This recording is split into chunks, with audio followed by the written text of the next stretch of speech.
please stand for a moment of silence and reflection.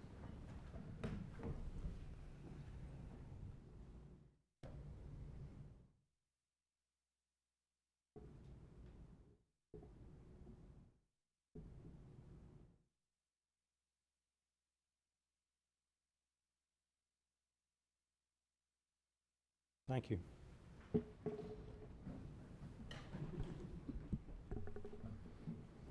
Once again, we always begin these meetings with the opportunity for public comment. If anyone has come here today to speak to an issue that is not on the regular agenda for today, but would like to bring something to our attention or to that of the planning staff, please come forward. I see no one. I have a quick announcement to make. Really important issue, parking passes. I'm sure some of you will be interested to know. Typically, we have been providing little green get-out-of-free passes for parking. The new system will be the ticket you receive when you check in, write your name on the back of the ticket, as well as the meeting you attended. That's what you will need. Hand that to the attendant as you check out. So we're not going to be giving you anything. It's going to be up to you to sort of let them know who you are and what you've been up to. So that's the new parking plan. If there are any questions, you can see a staff member after the meeting. Before we, there are no committee reports to go to. Before we go to old business, I want to adjust the agenda quickly to talk about one new business item, Z619, which is the Davie, Harrington, Martin, and West area. That item is inconsistent with both the comp plan and the future land use map. Typically, those are directed quickly to the committee of the whole, where it will be heard. Mr. Clem, is there a timing issue on this that we need to? Okay, so we do need to acknowledge it at this meeting, but we were not going to hear it today unless there's someone in the public who came to speak to that specific issue, the Z619. If so, just raise your hand and let me know that. We'll be glad for you to come forward and let us hear that. Okay, we're going to move that to the committee of the whole. As a timing issue, do we need to take any action, Mr. Crane, to acknowledge that? Okay, so we're going to move that to the next committee of the whole meeting, which would be what? June? That's right. June meeting. Okay, so Z619, we've dispensed with that today. Okay, now we'll go back to the old business. Beginning with Z1119, Grove Avenue. Ms. Ellis, good morning. Good morning.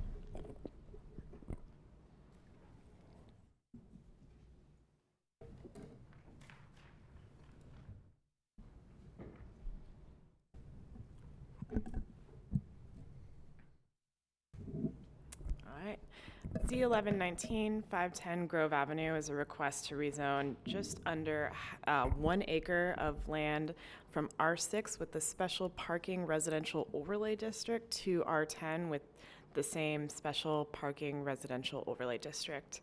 This case came before you initially at the May 14th Planning Commission meeting and was deferred to this date to allow for a vote from the West CAC. The case went before the West CAC. They voted in opposition at a vote of 6 no, 4 yes, with 6 abstentions. The general discussion at the CAC included concerns about spot zoning, traffic, and maintaining neighborhood character. The deadline for Planning Commission action is August 12th, 2019. To give a basic overview of where the site is located, it's in an R6 area, and you see the hatching over the top of the yellow R6 is the special residential parking overlay district.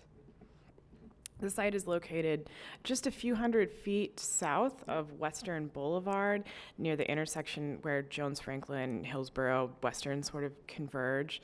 It's in a generally single-family neighborhood. However, there's some multifamily as you continue further west of the site, and then some townhomes as you go further south of the site.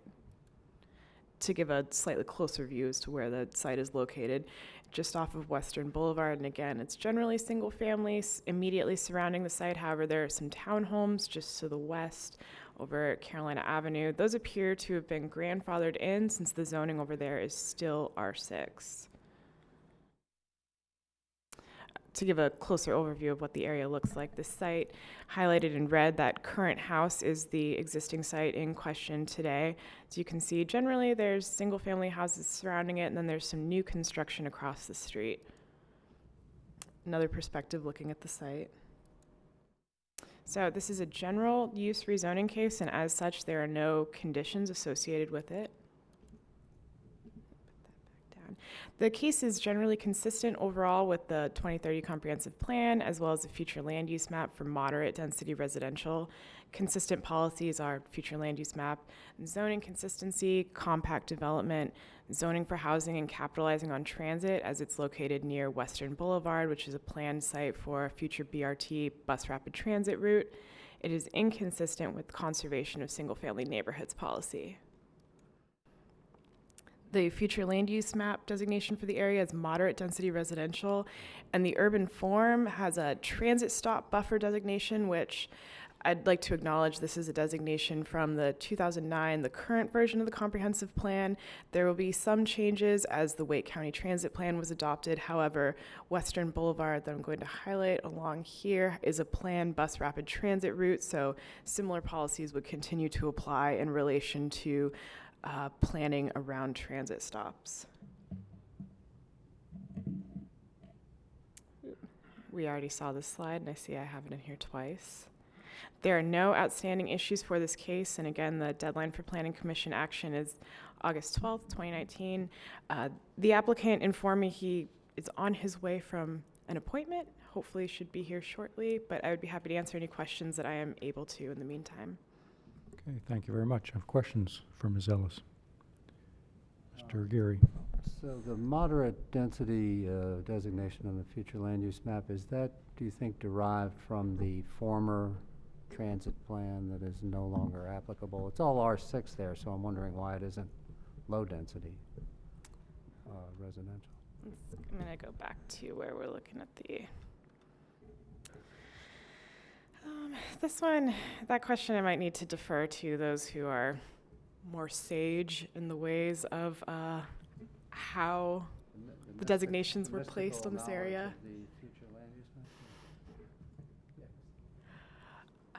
Let's see, I'm going to pull up the future land use map as well. So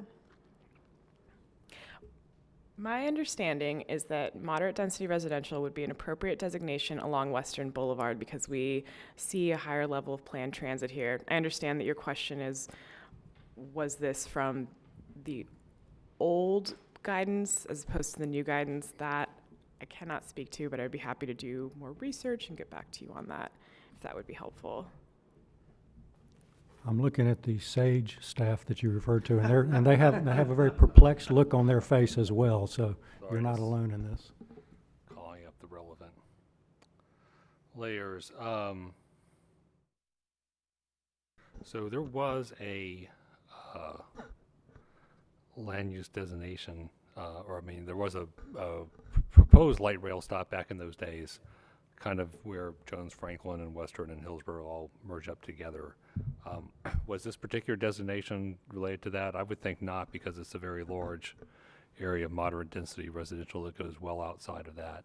I believe it was simply because this was an area that already had a mix of single family. There was a lot of townhouse in the general vicinity and some smaller lot dimensions that at the time would have, made it appropriate for, an R6 to R10 type of zoning. But precisely why that happened is probably, lost to the mist of time. But just looking at the general designation, I think the idea was that this area might evolve to a slightly denser pattern through infill development.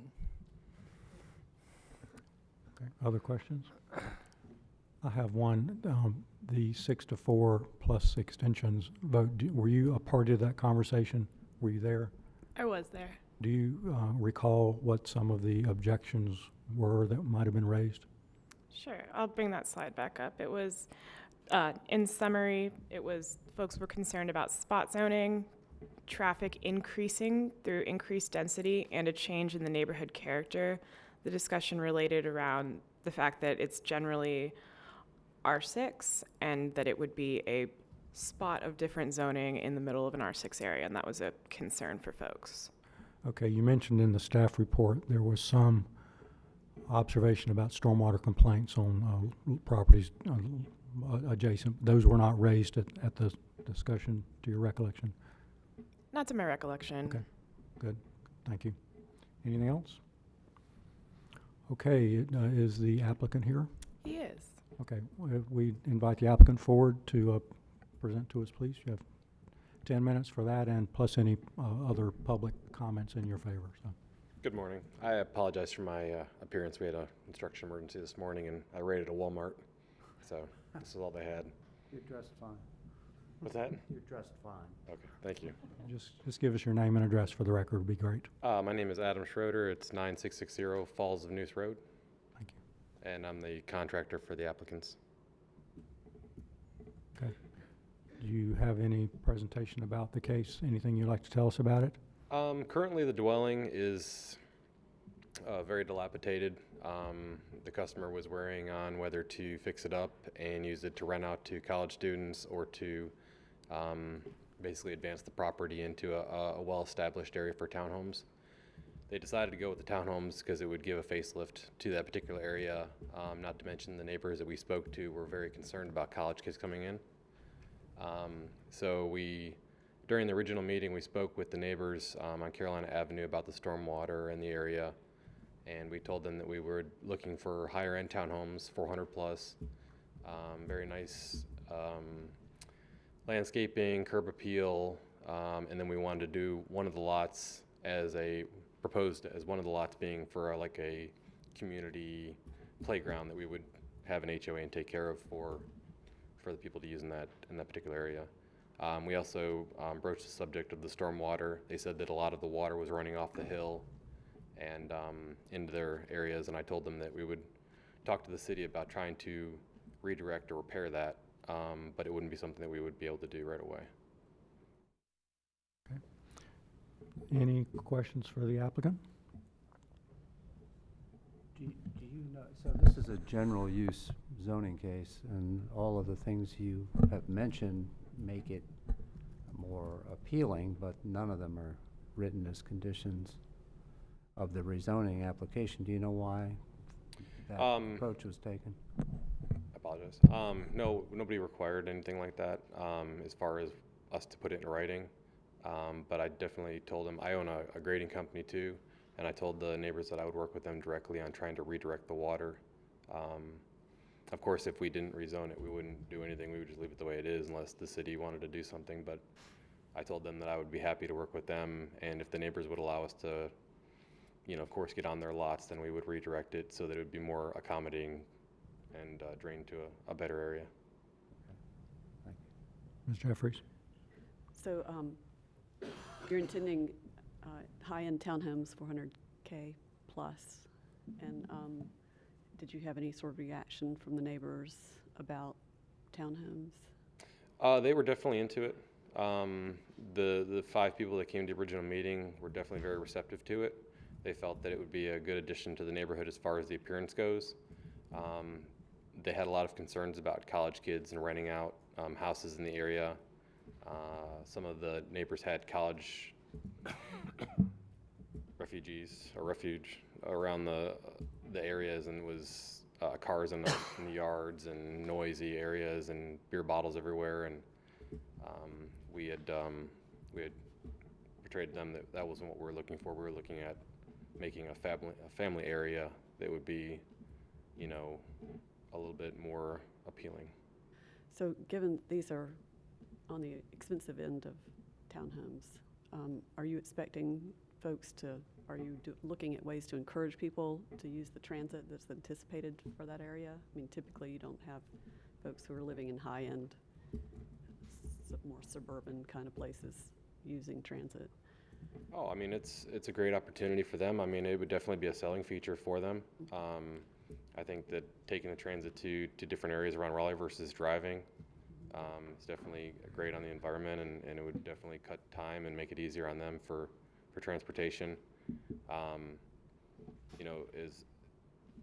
It wasn't one of the things that we thought about until we went through the zoning. It was brought to our attention, but I think that would definitely be a great feature of being in that area. Mr. Novak? I noticed that there's new construction, single family right across the street. This is R6 as it is, so you could put 3 just single family homes on the site anyway. So this is an increase in 2 units to the site. And are there any other townhouses within a block or so of these? Over on Westover, there's some, Westover, yeah, there's some, by the church, there's some single-family homes that have the townhome appearance, which half is, a mile, give or take? yeah, give or take. It's a very more of a contemporary look, which is probably what we're going to shoot for. It seems to run natural with the areas around downtown Raleigh. So that was we're kind of blended in with what's going on down there right now. Okay. Other questions? Okay, thank you. Is there anyone here who came to speak in favor of this application? We have time available? Nope. Okay, is there anyone here who came to speak in opposition to this? Please come forward. Okay, none again. Bring it back to the table. Entertain a motion or further questions if necessary. Well, a comment. I think this is potentially a good example of the gentle density that we're seeking, but this general use application could be used in other ways, including an apartment building and the acquisition of properties around this one to have an apartment building. So I think with some conditions attached to this case, I could support it. I'm not inclined to support it with no conditions. Okay, thank you. Anyone else? I Mr. Novak.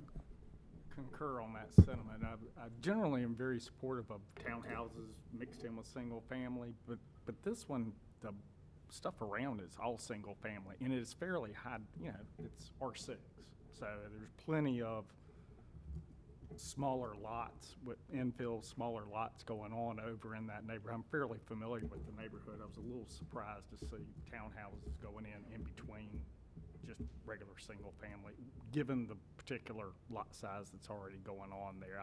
And some of they say the neighbors were supportive, but that wasn't indicated at the CAC meeting. So I'd like to see a little bit more on this as far as moving this up to R10 for the area and townhouses right where they're located. Ms. Hicks? I just wanted to concur as well with both the opinions stated. I have some concerns with the description of what you'd like to do, and then the case that's presented in front of us we're not necessarily going to get the end product that you're describing, or, you know, should something happen and the property change hands, you know, it's open to a different project, as well as it looks like the CAC vote. Although the comments weren't about the quality of construction, there seemed to have been some concern about the project. Although in general, I do support this type of project, and I think it could, you know, actually be a great addition to the area. Yeah, Mr. Schroeder, I think the concerns I'm hearing are not with the project as proposed specifically, but with the idea that we can't be assured that is the product that will get built. You could, it is your choice to consider some conditions that define better the product you're trying to create, that perhaps this body would be more supportive of. It sounds like we are supportive of the idea, but the reality is if we give this zoning and then the property owner sells it tomorrow, the next person, we don't know what they'll build, but they'll have the opportunity to build within that category, which is much broader than what you're proposing. So there sounds like we could certainly continue to entertain a vote here, but it sounds like we're encouraging you to talk to staff about how can I resolve the questions they're raising. And it would mean one more meeting for you to come back to do that. And so it's something that we would ask if you would be willing to consider. And you certainly have the choice of coming back and saying, no, you know, it's up or down vote. I'm happy with what I'm saying, and we'll take the vote next time. Or you can say, here's some language. Does this get at what you want? And if you want us to explain more specifically what we're looking for, nod and we'll tell you what we're looking for. Unless you understand. Trying to get to yes here. No, I think I definitely understand what you're getting at, and I'd be happy to put it into terms. My customers are very excited about building something very nice down there. They're not looking to sell, but if you'd like us to stipulate that, we'd be happy to. Okay, is there, if anyone would offer Mr. Schroeder something specific you're looking for, and let's be reasonable considering the opportunity he's given us. Well, a simple thing you can do, apartments are an allowed use in R10, so you can just write a condition saying, we're not gonna build apartments. And that limits you to houses or townhouses or duplexes, all of which I think would be fine. You also said you're thinking about some kind of small playground. If you defined that in the application as a condition, you know, about its location, if you can be that specific, or at least its scale, that would help. You might offer some conditions on materials, maybe some better materials that would be used on the project. That, As far as siding description, roofing, et cetera? yes, yes, thank you. And for me, I'd like to see something about the size of the buildings you're interested in building. How tall are they going to be? How much massing do you expect on the site, given that you've got single family all around you? Yes, ma'am. I just have a comment. I understand this is sort of outside of the scope of what the Planning Commission can address, but I'm deeply disturbed by the cost of these units and that they wouldn't be affordable to most residents in Raleigh. And I understand it's outside the scope of what we're doing, but. Okay. Mr. Novak? If I may say, this is just a projection of cost. We haven't done the final designs or the designs of the structures yet. They may come in a little bit lower, but our intention was to produce a very well-built, well-designed building for folks downtown to enjoy. So it may not hit that 400 price point, but we're planning on a higher end as far as, but we definitely want to match what's down there. Within your site, if there are runoff questions to the neighbors, you can't necessarily do something off-site, but to the extent that it would be in addition to the regular UDO requirements on stormwater mitigation, you may want to include those in your conditions. Okay. I think we've given you plenty to consider, and it's certainly, again, your choice. Staff will be great to work with you to help you figure that out. I'm sorry, something else, Mr. Thomas? I just had one other comment. So I think a tip on maybe that public amenity space could just be maybe square footage or something that you'd commit. Okay. Kind of keeps it simple. I do want to say that the whole, I don't want it to represent that the whole commission agrees with some of these conditions. For the record, I really don't agree with limiting apartments or something like a rental. To me, that's really bothersome and exclusionary. And so I just wanted to state that. I think that we throw that around very nimbly, and I really disagree with that because that's where it actually could get more affordable, possibly. Construction costs are what they are right now. They're insanely high. When someone's doing townhomes, they're going to have to go through the entire site plan process. They're going to have to adhere to all of the stormwater conditions, all of the public improvement conditions. If they build 3 single-family homes right now, they don't have to do any of that. So I think some of it is that it's a huge benefit possibly for the community by going through that additional layer of entitlement. But just building, I'm not going to say whether you should limit or not apartments, but the idea of amenity space, that's something that you obviously talk to your neighbors about, and it's something that you can secure and commit to, and then move around through that entitlement process. Thank you. And this is good. This is good. You can see we're a lot of thinking going on up here about possibilities. So I don't know if that helps you or not, but It's better than a no. we do appreciate your taking that under consideration and get back to us when appropriate. Ms. Ellis will work with you and other staff as necessary. We need a motion to defer? Yeah. I would pick a date certain. Yeah. I'm sorry, to a date certain or? Yeah, I would pick a date certain. Yeah. So what would that date be, Mr. Crane? June 11th? That's your next meeting. Okay, is that sufficient time for you to work with June 11th, do you think, and staff would need advance warning? There's a window, 10 days? The information that I would need to confirm that I don't have the answer right now is this was submitted as a general use rezoning case, so I need to do some research on how conditions could be applied and if that's a possibility. I'm not familiar with the process, but I will get that information. Okay, You just pay the extra fee and refile the application. So to convert it from general to conditional. So we can work with the applicant, but So- we've done this before. so given that that puts a burden on the applicant, can we do a date certain, or do we need to give them the option of when available? It might be a good idea to defer to June 25.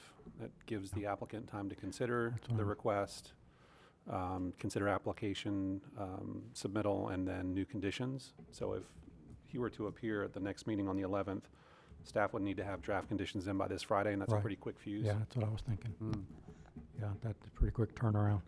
So then let us defer this case until June 25th to give the applicant and staff time to work through the details. Need a motion on that? Yes. I'll move that we defer to the 25th of June. Any further discussion? All in favor, aye? Aye. Opposed? Okay, thank you. Thank you, Mr. Schroeder.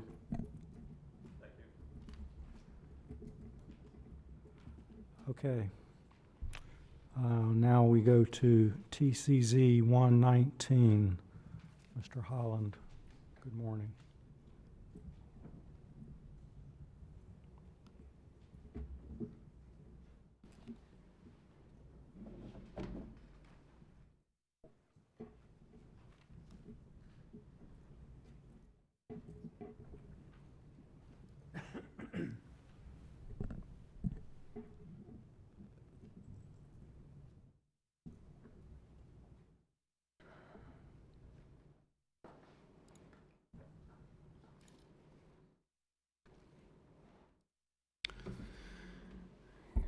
Good morning. As you mentioned on the agenda, this was doubled up upon. TCZ 1. Oh. You have two Oh, up. I'm sorry. It's okay. I'm jumping ahead of myself. There we There go. you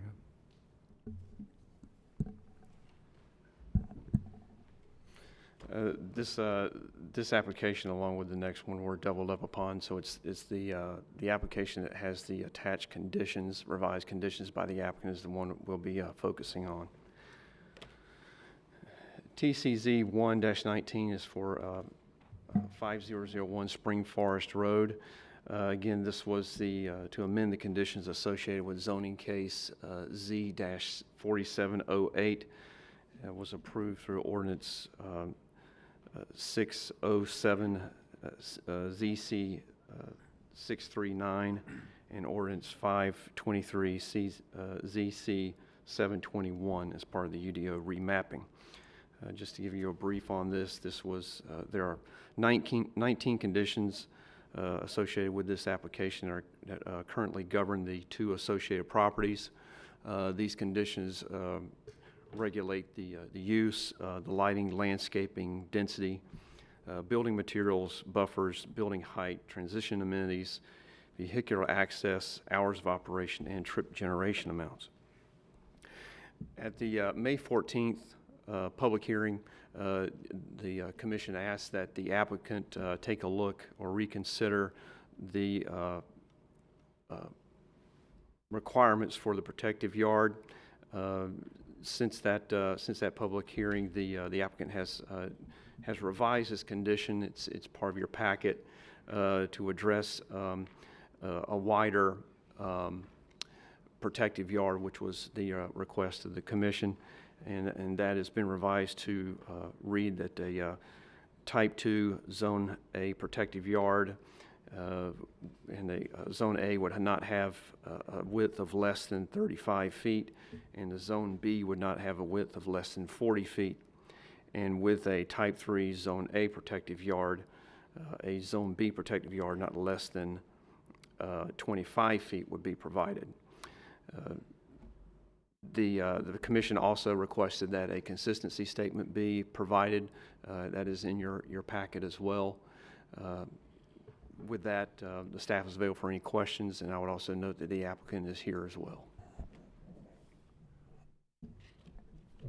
Remind me again, the original rezoning provided for what type of buffer between the subject and adjacent properties? With their original proposal, they were looking for 20 feet.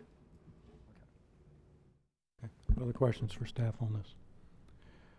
That's the original proposal this time, right? No, I was talking about originally when the case was rezoned back. 10 years. Oh, that was 100. 100 feet? Yeah.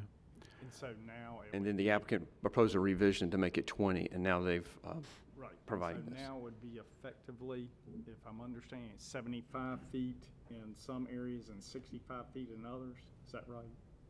That's correct. Okay. Other questions? Mr. Geary? Well, that was my question, because I'm a little sketchy on the Zone 2, Type A, Type B, but the minimum now is 65, and in some places 75, and that's the entire boundary with the residential area? Yes, sir. Okay, so I drove out there in curiosity, and it's there's a big woods back there, and be nice to preserve most of that, which it sounds like this will. So I think I think that'll be sufficient. I do. I don't know about anybody else. Okay, thank you. Now, since this TCZ category is relatively new, and we heard from the applicant last time, but they have a new condition offered, it's been explained to us. We don't need to hear again from the applicant on this unless we vote to, or again, or other situations we would vote to do that. Right, it's at your discretion. Okay. So if you want to stay consistent, you can offer additional time to the applicant by vote. Okay. Is there, this was the primary condition that we requested information on, seems to have been addressed, but are there other issues that one would like to hear directly from the applicant? I remember, I think the applicant said they were going to build 180 units, plus or minus. Looks like there's plenty of land out there to do that, so I don't know what the limit would be under CX zoning, but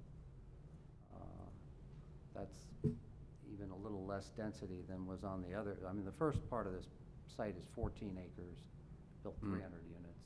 This is 11 acres plus 180 units. I think there's plenty of room to do that well. I don't know whether that's not a condition of this case, though. Is it the number of units? No, it is not. So what would be the allowed limit in terms of unit count? Do you know? I do not know that number right off the top of my head, given these revised conditions.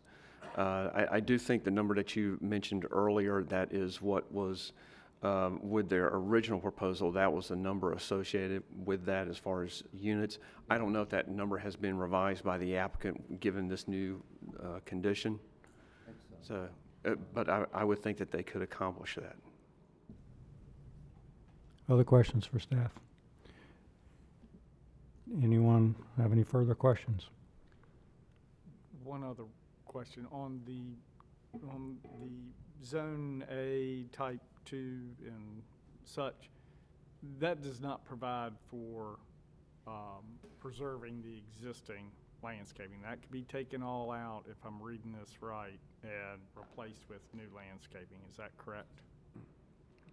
Just so you're yes. clear that your existing buffer is not retained. Thank you for clarifying, because really that buffer should be retained. So I think that was what some of us No, envisioned, but we can maybe ask- not, We can ask maybe the not applicant. had There's no reason not to articulated. retain it, let's Right. put it that way, unless It may unless not they have been one. articulated quite as well, perhaps. Thank you, Mr. Holland. I think we have a question for the applicant. If an applicant representative can come forward. Good morning. Good morning. I think we had a question. Unless there's something you want to tell us directly, we'll give you that opportunity. There is. Please do. Before you start, do you want to vote to give each side maybe a little bit more time? I didn't really want to, but if you're suggesting that. Just. Yes, Ms. Hoffman, thank you. Let us have a vote. I'll move that we give the applicant 4 more minutes. Thank you. A motion to give the applicant 4 minutes. A second? Second. All in favor, aye. Aye. Opposed? Thank you. Thank you. Molly Stewart, Morningstar Law Group. I did want to clarify, to put in English, as you said, these conditions are very hard to read in isolation. So I did want to clarify that we have 2 options for that buffer area. In either option, the buildings can't be less than 75 feet from the property line, and how that 75 feet is allocated between landscaping versus, say, the fire lane, that sort of thing, would vary between the 2 options. But in either case, the building would be 75 feet away. There's quite a stand of trees back there, and I would hope you're able to preserve most of it. I mean, that's your buffer, isn't it? We're happy to do that if that's your preference. Well, I don't live there, but I mean, within these kind of, Yeah. buffer widths, Yeah. happy to preserve what's there. Is that a condition you're willing to offer, or is that? Yes.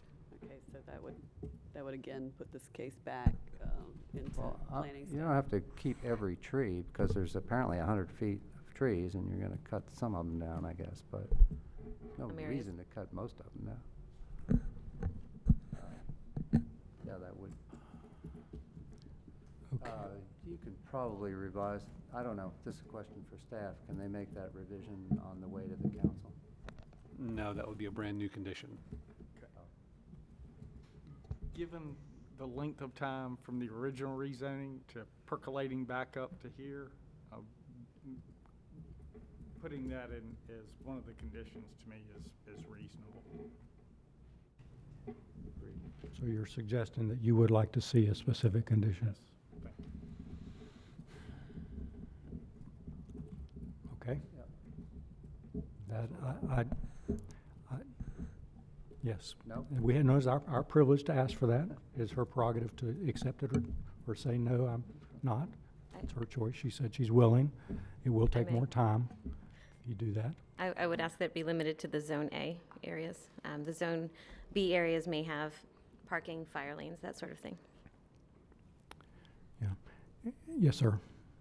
Well, I would just caution the applicant, when crafting this condition, this will be a tree conservation area, and it must meet the requirements of tree conservation areas in section 9.1. So, Zone A, we've got listed in the condition as not less than 35 feet, which meets the minimum width, but we just need to be cognizant of the other standards that are in play here.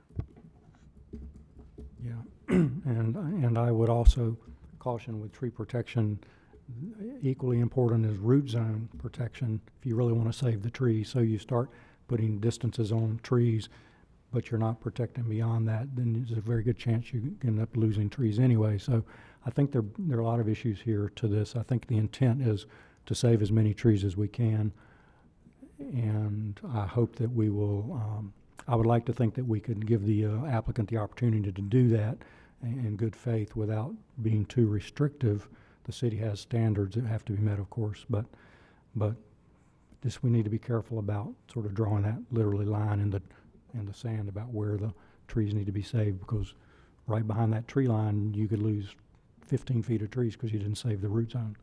Construction has a way of doing that, so just be aware. I would ma'am. like, oh, go ahead. No, to that, the UDO requires any condition with tree conservation ensures that 100% of the critical root zones are protected. Exactly. That's why I was trying to say we have to be careful drawing a line when we got to consider it. But thank you. That makes it even more clear. So is staff's wisdom that we don't need this kind of additional protection to maintain a wider tree buffer than would otherwise be maintained? I think the So- concern may be that if you limit it to Zone A and the trees are on that line between A and B, then you can't make the other condition to maintain the critical root zone. Right. So it's a delicate balance between attempting to preserve what I'll call the back of the property and satisfy the tree conservation regulations. So, one thing to note is there will be required tree conservation on spring forest at the front, because that's a primary tree conservation area.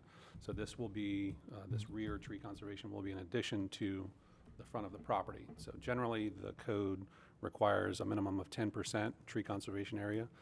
This likely would take it above and beyond the requirement, which is fine. Conditions will allow that. I'm just would like for the applicant to consider these regulations in Chapter 9 to ensure that the condition does not run afoul of that. I'd like to respond if I could. Given that we haven't had a chance to work with our designer and review all of those regulations, I would ask that we not be asked to do something more than preserve what we can and do our best to preserve the existing trees and otherwise meet the standards. I think it's important that we preserve as many trees as possible within the confines of what's possible to do. So, Mr. Geary, I agree with you. We'd love to save those trees. We have other conditions here that may play into that, and so I don't know how, again, I'm concerned about, while our good intentions are legitimate, to be too restrictive to create an outcome that can't be met, and require another few weeks of discussion to come to that conclusion. Nonetheless, if it is a consensus of the group that this is something we want to say, let's give it a try, come back with a condition if you can, then that's certainly our privilege to do that. I would also point out, though, that the applicant's asking for 25 to 35 fewer feet of buffer than what was originally proposed when this went through the original rezoning. So there is that trade-off. True. You're correct. Anyone? Well, with that being said, I would support moving this on to whether it's the first or second meeting in June for them to craft a condition, if you will, that gets us a little bit closer to where I think where we're headed. You mean That's- to council? To defer it back to this board to give them the opportunity to craft a condition that would address not only, you know, the width of the protective tree yard, but also meeting the other conditions associated with that. So there may be some language that they can come up with that would satisfy that. May I would like to point out that timing is becoming increasingly critical to this project. And additionally, within that previous buffer, it was permitted to include utilities and stormwater facilities, that sort of thing. So it wasn't sort of 100% protected. I would also just point out, let's not lose sight of the bigger picture here of what the proposal is intended to do in terms of creating housing stock, a very specific type of housing stock for a particular group of the public, which, again, I want to save as many trees as we can, but let us remember the bigger issue is the request to create housing in this area. And yes, there is a trade-off from what was proposed 10 years ago. You're absolutely correct about that. We're 10 years later into the market, 10 years later into development, 10 years later into demand. So we got to weigh all these factors. So let's not get too focused on one issue to the exclusion of the bigger picture. So is there a sense of the group I'm hearing is to give you time to look at that, and if there's a condition available that you can craft, excellent. If there's not, then you can come back.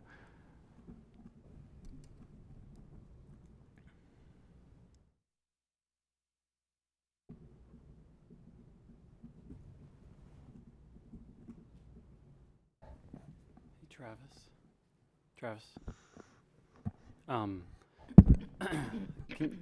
Can you remind me, like, what, like, when you're going through site review and everything, like, how tree conservation plays into it on these larger sites? Sure. So I'll start at a high level. When a development plan is submitted to the city, and that's either a subdivision or site review, the appropriate staff will identify that 10% tree conservation is required, or whatever the percentage is, based on location. And the applicant must show and demonstrate that they're satisfying the regulation. So that means designated areas that will be identified as tree conservation areas that cannot be disturbed except as in accordance with the code. And the applicant will be required to offer up panels of area that show protection of the trees and the critical root zone. It's an actual tree survey that locates right. the trees and then locates the protective areas around those trees if they're on the edges. And so is it 10% of tree? Is it 10%? 10% of the site must Oh. be designated as tree conservation area, but the way that the regulations play out is there is a progression for trees to be saved, and they start with what we deem as the most important trees. Those are generally environmentally sensitive areas. That's what we call the primary tree save areas. And the final primary tree save area is any stand of trees adjacent to a thoroughfare or a major street. So those trees along Spring Forest would be considered primary areas. If through the progression, the applicant cannot satisfy the minimum percentage in the primary areas, they'd be required to look to the secondary areas, which is essentially the sides and rears of the property, until they fulfill the 10% minimum requirement. So even going through the development services process, the fact that most of the trees are only on the edge, that's going to be where the majority. I'd say that's fair for a site like this. You're going to find that the tree conservation requirements can be met by designating areas on the perimeter of the site. 'Cause maybe I'm looking at the wrong site, but it looks like most of it's clear cut. That's Or right. it was like a stalled development or something, and the trees are just around the edges. Is that right? Or That's Yeah, what the aerial shows, yeah. there's trees along Spring Forest. I don't know if you kept all of them, would that satisfy the 10%? I have no idea. Then there's a big stand of trees on the back boundary, and on the other side of that tree line is another neighborhood entirely of older houses. And I'm sure that they think they were protected from development 10 years ago by the assurance of a 100-foot zone between whatever was built the other side of the trees and them. I don't know whether there's no entitlement to that level of protection, but it's a beautiful stand of trees now. So it would be a shame to see it all go away if the tree conservation requirement can be met along Spring Forest Road. So some assurance that some reasonable band of trees along the back boundary will be kept, I think won't cramp this project at all. There's a lot of land out there to build 180 units. You can build more than 180 units. If We have- we, Go ahead. pardon, No, no. sorry. Just say If the we, applicant's back, but you go ahead. If we defer this until our next meeting in 2 weeks, would that time frame be detrimental to the process? It would, and I may be able to help by clarifying two things. One, that the general TCA requirements can be met along Spring Forest Road, and also, even if we come back, we will not be able to promise a blanket area that complies with all of the TCA requirements within the neighborhood transition area. Say that last part again, even if you come back. If we were to come back, we can tell you today that we would not be able to promise a condition of a fully protected TCA area complying with all those regulations within that neighborhood transition area. But we do know that there'll either, well, do we know that there'll either be a Zone A or a Zone B protective yard, so there'll be a minimum of 25, maybe 35 feet.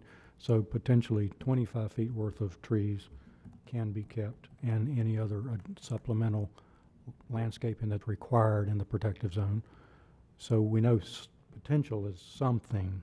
It's certainly less than the 100 previously conditioned, but so The landscaping, by the way, under the previous condition was for the first 20 feet along the property line. It had a landscaping condition there.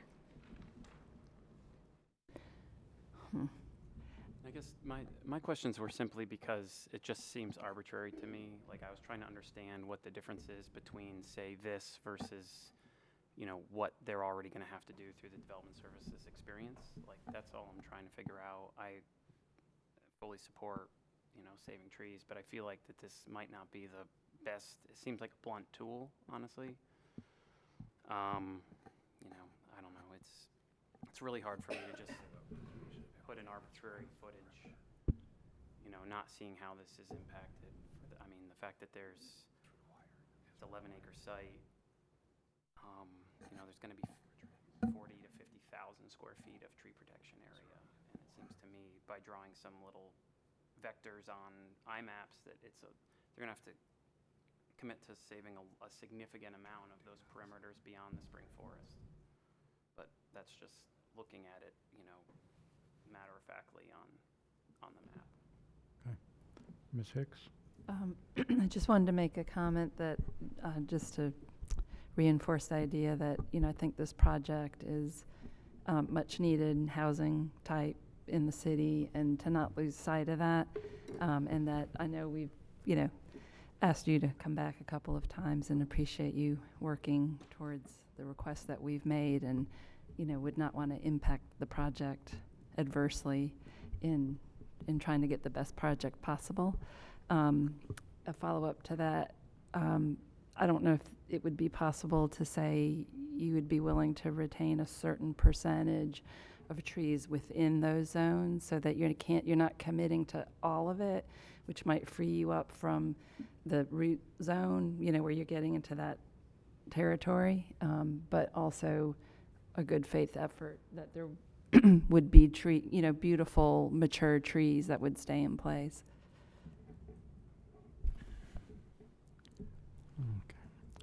I would like to move this along. I would like to actually vote on this today. I think it's important, and I'm comfortable with the intent of the applicant and the protections that will exist, knowing that they are not what was there, knowing they're not what they could be, but they're overriding concerns for me personally. But again, I'm hearing the commission, so I would glad to entertain a motion to do something. I didn't get out and measure what that tree boundary is, so it's not 100 feet, obviously. Whether it's 25 or 55, I don't know. It would be helpful to me to have some assurance that at least 25 feet of a stand of trees will exist all along that back boundary. And is that what we have with this condition? Will someone on staff please just help us understand the protective zone, the protective yard, what we might expect? Sure. So first, to answer your question, I'm looking at the aerial now, and it looks roughly like what I'm calling the back of the property. The tree buffer is about 100 feet. Okay. Which makes sense because they had the previous condition, and it looks like there was some site work done, and site work intended to comply with that condition. So the protective yards relate to the transition area. So transitions happen between mixed-use properties and residential properties. And the transition is made up of what we call 3 different zones. There are also different ways to apply the components of the zones. So at the boundary between residential and mixed use, there is always some landscaping. And it can be as narrow as 10 feet, and it can be planted. So you could cut the site, clear the vegetation, and then plant with new species. The 10-foot zone requires a wall. You can increase the zone area to 20 feet in width, again with planted trees, with the installation of a fence, or it could be as wide as a 50-foot buffer. And that's at the developer's option. They get to pick what that treatment is at the edge. But you take the Zone A and Zone B and kind of combine them together, and that has to be a width of 50 feet. So Zone A is landscaping. Zone B is what we call the limited use area, where you could have things like parking or drive aisles, some sort of use on the property, but it's not building. It generally is back of house activities. And then Zone C is where your building starts. So you have to look at all these components in combination. What the applicant here has done is attempted to specify the width, the minimum width that would occur in both Zone A and Zone B, ultimately offering an ultimate width of, I think we heard 60 to 75 feet, depending on which they pick today. So again, it's a component of all of these different pieces, but it's important to remember trees can be removed that are there today, and the applicant gets to pick the treatment that goes in.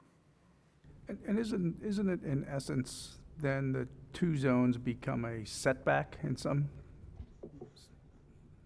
Well, and I guess if there's nothing else that can be done there, that in essence becomes the setback. Yeah, so. Those two combined. That's right. Right. And typically 50 feet, this applicant through this condition is committed to 75. Right. But is not committing to save any trees back there, if I'm understanding you correctly. That's correct. Okay. I'll entertain a motion. Let's move this along. Well, I'm happy to entertain a motion. I think that the fact that this is focused on critical housing needs that our community desperately is yearning for, especially a lot of us on this commission talk about a lot. You know, I think that going forward in Raleigh, we are going to have these very challenging conversations. We're going to have to say yes and no to things, and by saying yes to some things, we're saying no to other things. And at this point, like, this is a hard decision, but I think that we should move this forward because of the greater good for the community. So I'm going to say that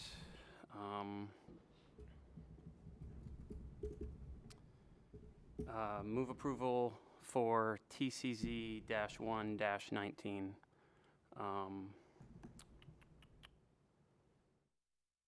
Where's the?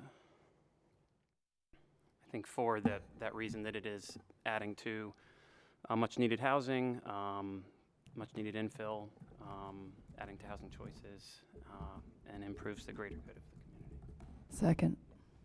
Okay, we have a motion and a second. Further discussion, Ms. Jeffries? So I am still conflicted about this case because of the CAC vote, and it's been difficult for me to make a decision about which way to vote. And I believe that the protective area would help with a condition to provide some protective area with already mature trees would go something towards dealing with the concerns that were raised at the CAC about the imposition of the additional apartments there or the additional units there. So us have struggled with this, trying to decide which way to vote, and I hear let's move on. But at this point, I think I'll have to vote against it, but with somewhat reluctance. Okay. Well, so I appreciate Matt's comment, and I want to vote for this case, and yes, this kind of housing is needed all over Raleigh, but this property does not present that kind of either or. These trees can be preserved, and with plenty of room to build 180 or 200 units of senior housing, I'm sure that can be done. I don't understand the reluctance to commit to any tree conservation on that back boundary line up against an older neighborhood that has come to enjoy it. It's part of their, it's part of the character of their place. So I too will vote no on that motion. I would just say I echo the previous comments. I've got a quick question. Edie, can you remind me what the CAC comments were?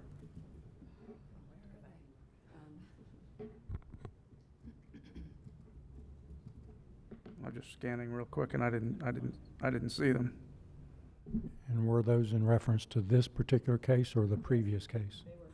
There was a vote at this case.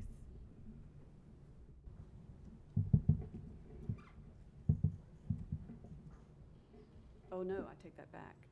Has this been in front of us? I thought we did hear that they had It been didn't to the require, CAC. I don't think it required going. It to didn't the CAC. require. It's not a actual. Did this go to the rezoning. CAC? That's what I Yes. thought. And there was a vote against it. And Yes. it was a pretty significant vote, and I'm not seeing it in my notes right now. But it was, oh, here we go, 38 opposed, 2 in favor. So it did go to the CAC. And traffic and buffers were the most expressed concern. And so the buffer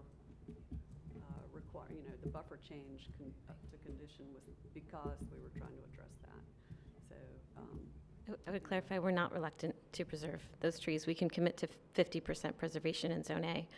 It's just we can't fully meet the TCA in that area. we're happy to do our best to preserve as much as we can.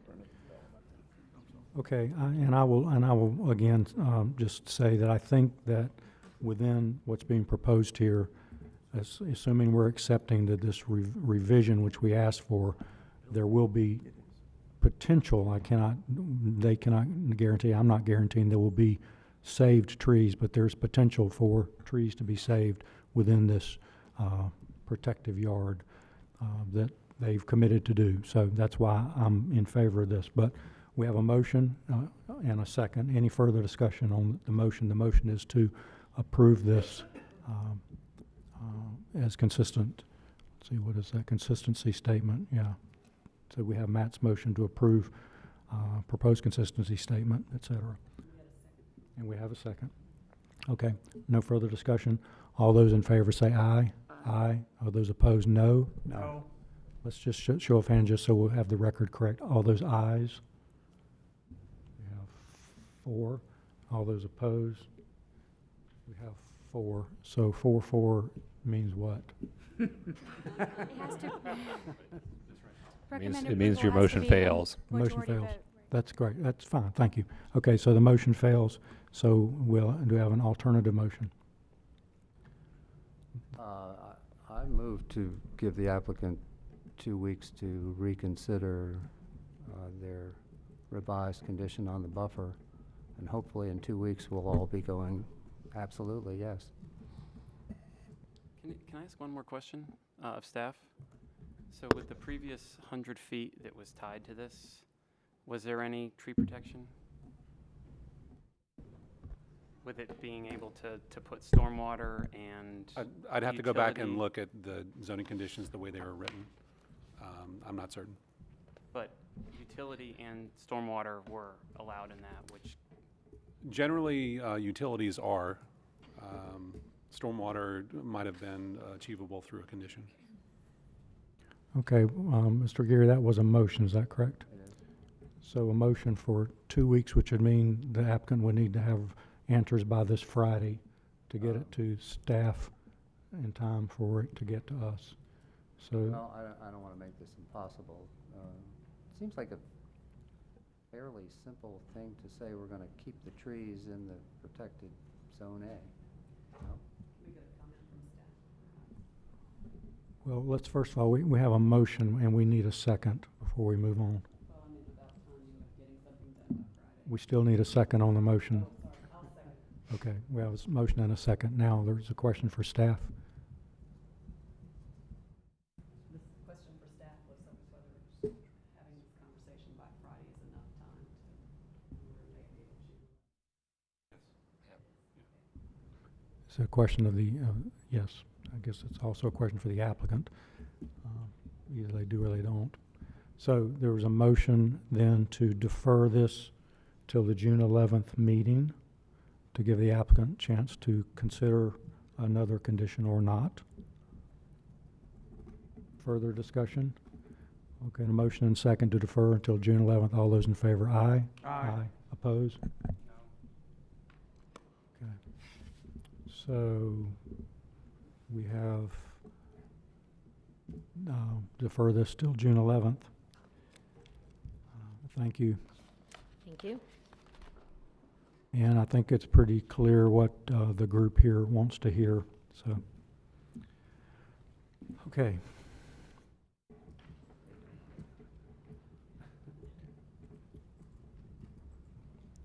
Now we have TCZ2. Mr. Holland, again, welcome. Thank you.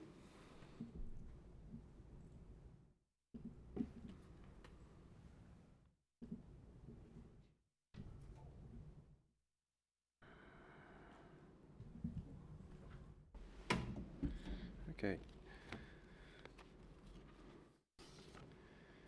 TCZ 2-19 is for 4501 Durley Road.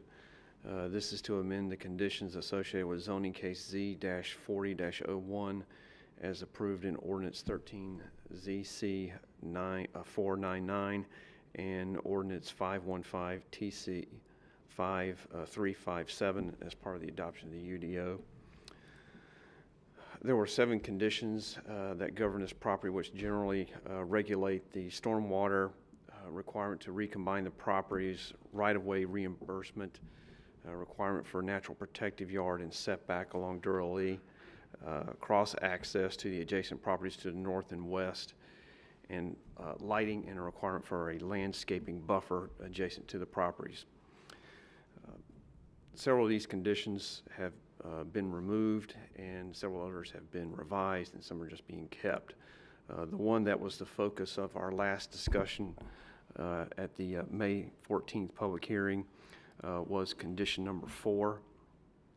The staff met with the applicant to discuss this, and it was the concern of the commission about the setback. The original request was to remove this setback from Durley Road.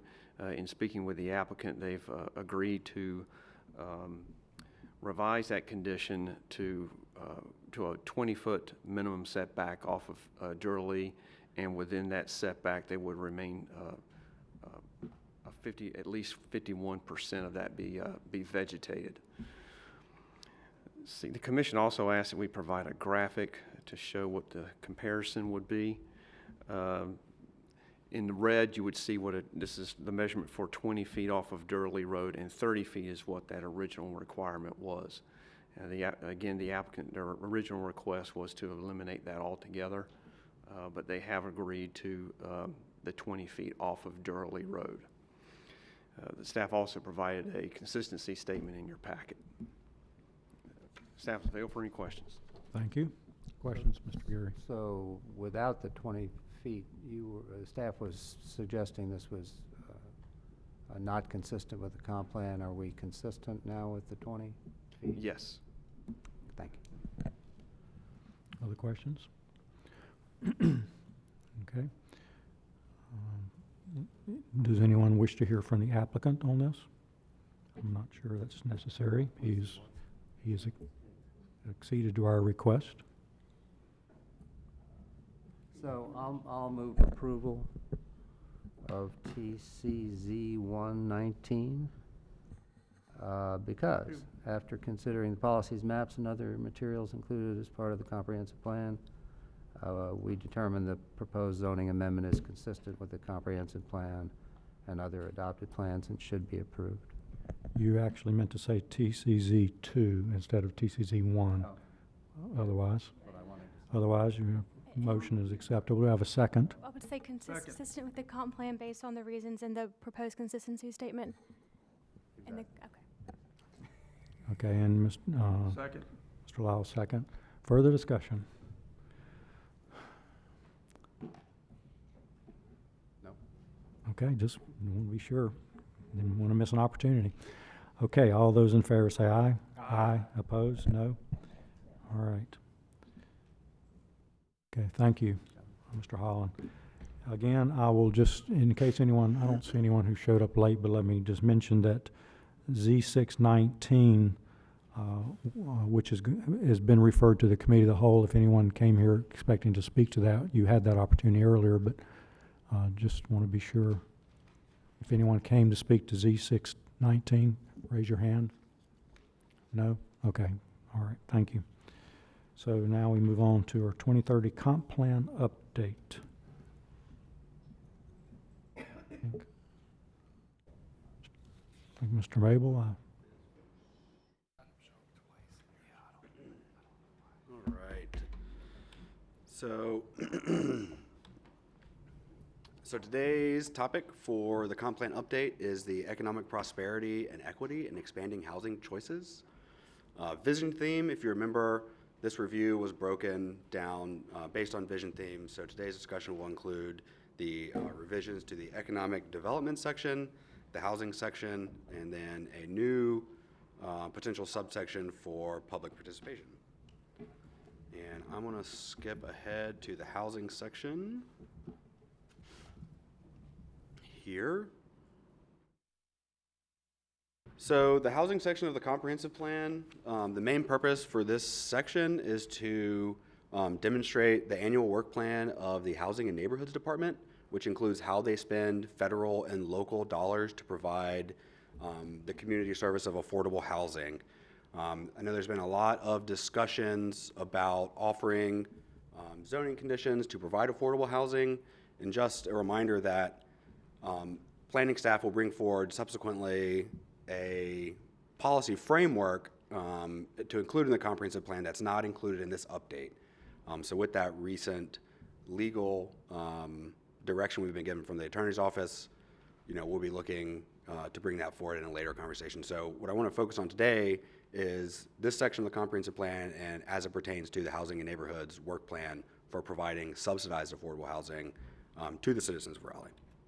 So a reminder that there was a white paper published that outlined the updates for each of the sections of the plan. And for the housing section, there was an update of statistical data, a note of other pending plans and policies, and alignment with strategic plan. The housing element, the most significant changes to this part of the plan were the alignment with other adopted plans and policies that reflect the Housing and Neighborhood Department's work plan. So there are 3 main policies and plans that we'll look at later in the presentation that have been incorporated into the comprehensive plan now. There are 4 subsections to the housing section. The largest changes were made to the 1 and 2 here, so quality and diversity of housing and affordable housing. Just the policy and action breakdown. There were 34 policies that were revised, removed, or added, and actions removed that were completed, and new actions, again, that reflect the work plan of the Housing and Neighborhoods Department. This is a new map. This is a really helpful visual aid. It shows the location of all the different types of subsidized affordable housing that currently exist in the city today. And it shows the variety of the way that the city provides that service to the citizens. So the pink dots are, it's affordable housing that is provided with NCHFA low-income housing tax credits. The green dots are Raleigh Housing Authority public housing units. The dark blue that you see is city-owned affordable units for rent. Light blue is joint city venture rentals, and orange is federally funded housing. So that's a new map in the plan. And again, you can kind of see where there are concentrations in this area of the city, but there is subsidized affordable housing provided throughout the city. This is a new table as well. This is also a helpful visual to kind of get an idea of the totality of what is provided currently by the city. And it breaks down the types of programs available based on different income levels. So 30, 40, 50, 60, and 80% of the area median income, or AMI. And it shows effectively how local and federal money is spent for those different types of families at varying income levels. And then for 81 to 120% AMI, there are no current programs that are existing, but that income bracket is sometimes referred to as workforce housing, but there is no subsidy program for that section of the population. So the 3 plans that were adopted and policies adopted by council after the 2009 comprehensive plan was adopted are the 5-year consolidated plan, the affordable housing improvement plan, and the affordable housing location policy. The consolidated plan runs through 2020, and it is for all intents and purposes, the work plan of the Housing and Neighborhoods Department, and it's required by the Department of Housing and Urban Development to receive funding. So it lays out what they intend to do for a 5-year period, and that's how they get funding from the federal government for community development block grants, the home grant funding project, and ESG, which is Emergency Services Grant. The Affordable Housing Improvement Plan is another local plan that we have, and it lays out strategies for increasing the supply of affordable housing and maintaining the existing housing that we have.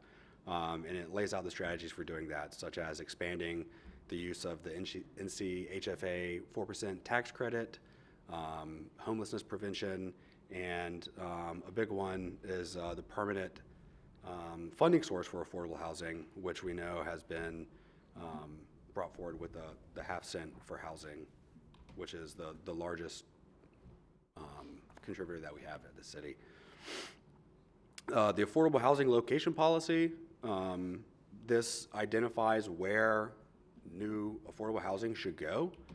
And this map demonstrates what that policy says. So the orange area is the opportunity area of where housing should go. And generally, the affordable housing location policy says housing should be provided in near employment and commercial centers. It encourages the development near existing and proposed transit and near downtown and in revitalization areas. So this map shows in orange, I think you can probably see it well on that screen, where the opportunity areas are. There are also exclusions of where affordable housing shouldn't go in areas that have larger than normal concentrations of minority and low-income households. So looking to put more housing in places where there's not already a larger number there. So you can kind of see this white areas here that are holes in the map are areas that demonstrate where those concentrations are. And there's exceptions to those concentrations, and that's the hatched area that kind of runs here. You can see it in that area as well. Those concentration exceptions are for good transit, essentially. So you see it along the proposed BRT lines or in areas where 15-minute service is provided now, which is along New Bern Avenue. So that's the location policy. I also pulled this specific policy. There's been a lot of discussion about missing middle housing, and some of the comments that we've received from you are also kind of aligned with the provision of that type of housing throughout the city. So this policy has been amended to include the underlined phrasing, which essentially says that in areas where detached housing type is the predominant character, so all the neighborhoods throughout Raleigh, that additioning housing type should be considered where they are also in line with the scale of the house. So missing middle housing would be something like a quadplex in a neighborhood, or something that appears to be the similar shape and size of a house, but more than one family lives there. So that's what missing middle housing is. So that has been amended. Of course, the vision themes that are reinforced with these changes are expanding housing choice, economic prosperity and equity, and the coordination of land use and transportation. Housing and Neighborhoods Department, of course, was the leader on our internal solicitation for updates. We have a member from that team here, Sean McNamara, as an employee with the Housing and Neighborhoods Department. He was involved very heavily in these updates, so he's here for any questions. If you remember back to June of 2017, we did that summer have a series of themed outreach efforts. One of them was around housing. That meeting was at Tarboro Road, and there were about 80 attendants there. And just a quick upshot of the public comment that we heard at that meeting and throughout the update as a whole would be a want or desire to offset the loss of affordable units in redevelopment and infill development, a general need for increasing the zoning entitlement to provide more housing throughout the city, an acknowledgement that the population is growing and those people need to live somewhere, and so providing housing to deal with that reality. Specific comments about ADUs or in-law suites and how that and other smaller housing types could help. We know now that there is a process for creating ADUs throughout the city with the zoning overlay tool. So that has been forwarded. There's comments about a need for more housing downtown and comments for inclusionary zoning, which we know is something we're discussing as well, and we'll again be bringing forward some policy framework to guide that discussion and rezoning requests. Point out one thing, you should have in front of you a handout where I responded to some of the specific comments that were sent to staff via email. I'm happy to answer any specific questions about those. Otherwise, I'm here for questions, as is Sean McNamara from the Housing and Neighborhoods Department. Okay, thank you, Mr. Clem. Novak, something? Yeah, real quick, could you go back to the missing middle slide? Yep. Yeah, so you see this policy a lot. It is newly identified as a key policy in the update, but essentially what it says is zoning decisions should reflect a need of increasing the type of housing throughout the city. The second phrase is a statement about the forces of supply and demand, and then finally some guidance for how we can increase the amount and type of housing all over the city, which would include existing neighborhoods that are predominantly detached home types. Just a slow reader. Yeah, sure. Thank you. Other questions? Mr. Gary? Well, on that subject, and thinking about the case we had earlier, we don't allow, so Matt said, you know, don't be disdainful of apartments, and I don't want to be disdainful of apartments. Do we allow in a single-family zoning category, R6, R10, a quadruplex of any kind? So or a an apartment quadruplex? unit, apartment building that would have 4 units? No. So there is the detached building type, which is a single-family house, so a residential structure with 1 unit. Then there's the duplex, which the code calls the attached building type, so that would be 1 residential structure with 2 units. And then anything beyond a residential structure with 2 units is considered an apartment. So that would be a triplex, a quadplex, 5, 6, or 7, however many, beyond 2 in a residential structure. Right. But they're allowed in R10. They are allowed in R10, that's correct. But not R6 present. Right. Non-apartment buildings, no. No. And I think so a triplex would be considered an apartment building. You'd have to have a minimum of 10,000 square feet for lot size, which would actually put it at below 10 units per acre. To do a quadruplex, you would need a little bit more. You would need close to 11,000 square feet of lot area to not be above 10 units per acre. I think the issue, and we had in one of the council committees a discussion of the missing middle topic, is that right now in the very desirable inside the belt line and near north neighborhoods where you see a lot of activity of houses being torn down, at 10 units per acre, the big single family is the highest and best use that produces the highest land value. And the quadruplex, being a lower value unit, but it has to be at the same 10 unit per acre density, simply cannot compete for land. So even if we were to liberalize the ordinance, as long as you kept a 10 unit per acre cap, you would be less likely to see that as a housing type built. You know, it would depend as to some factors as to whether the yield, but if a conventional 10 unit per acre subdivision was possible, that would probably produce the highest land value. Well, knowing that, are we having conversations about ways to change that? Well, I think that this, there is a pending item. What the time course on it is not certain at this point to at least start thinking about that. I mean, put it bluntly, our current zoning policy for multifamily is, and for housing in general, is that if you're a residentially zoned, R-zoned neighborhood, that you should stay pretty much as you are, and that all the growth will be accommodated in either greenfield development or redevelopment of commercially zoned mixed-use property, NXC, XRX, et cetera. But the neighborhoods existing neighborhoods do not accommodate growth. They stay as they are, and the mixed-use areas accommodate growth. What we've seen that manifest physically on the ground is that you've got low-density areas, and then wherever there's a redevelopment opportunity, that demand is being manifest through maxing out the zoning envelope for multi-story apartment buildings, so there's nothing in between. So I think the question is, do we want to see something in between? And the only way to get it is either downzone the mixed-use areas or allow additional density in the R zones.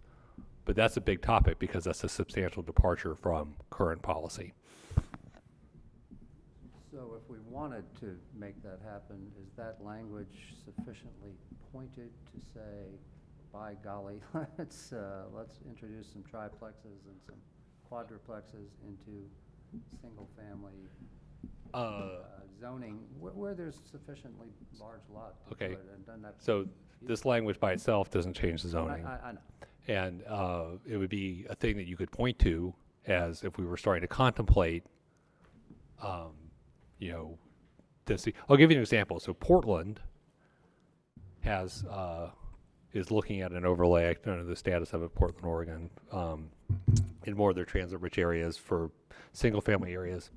That essentially caps the size of a single family, but allows you to divvy up the floor area over multiple units or one unit. And if you have multiple units, you can now have somewhat more floor area. That was their, but the resulting building type is much denser because a quadruplex on a single family lot easily breaches 20 units per acre if it's of the similar size of the lots around it in an R10 neighborhood.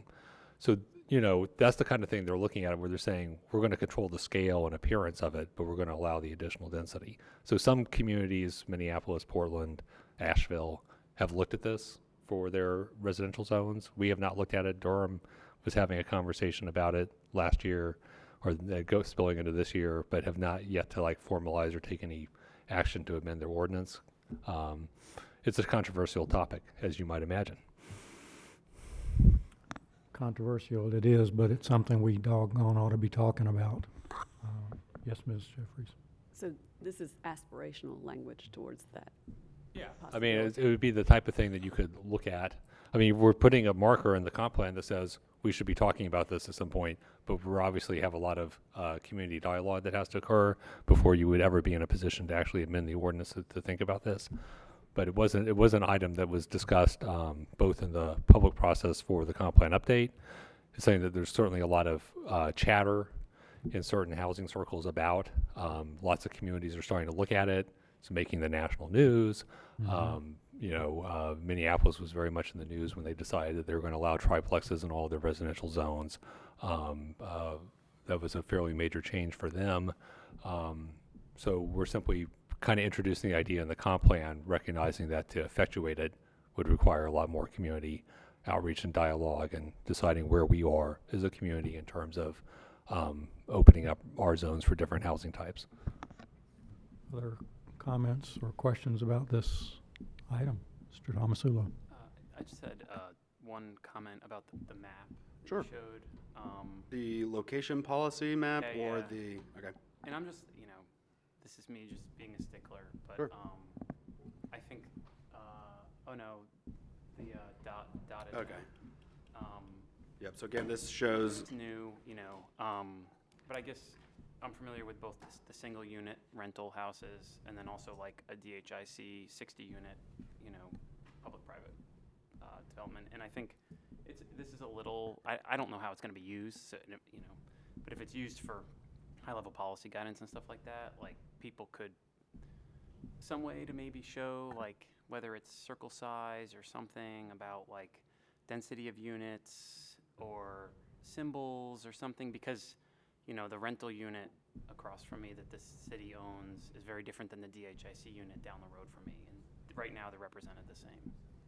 yeah, right, so just to maybe repeat what I heard, some indication on the map other than just the location, but perhaps quantity or type or other information that could be shared in this visual. You start to see like a lot of the maps that you'll see in the newspaper and stuff, you know, they're proportional or relative within a range, and that way you can just like high level get a sense for, okay, even though there's 5 dots over here, it might only be 5 houses, whereas like there could be 500 units here with only 5 dots. So, Sure. yeah. No, I think that's a great comment, thanks. Good point. Anything else on the issue? Yes, sir. Well, I want to raise, so if you go back to 1.8, Mhm. you know, I fully support that language. I think it could even say, use the term missing middle. Might be helpful to add to that. But, so I would like to propose an additional sentence. And it is, in mixed-use districts, especially downtown and near employment and commercial centers, accommodation should be made for housing that is affordable at all income levels including at 60% of AMI and below.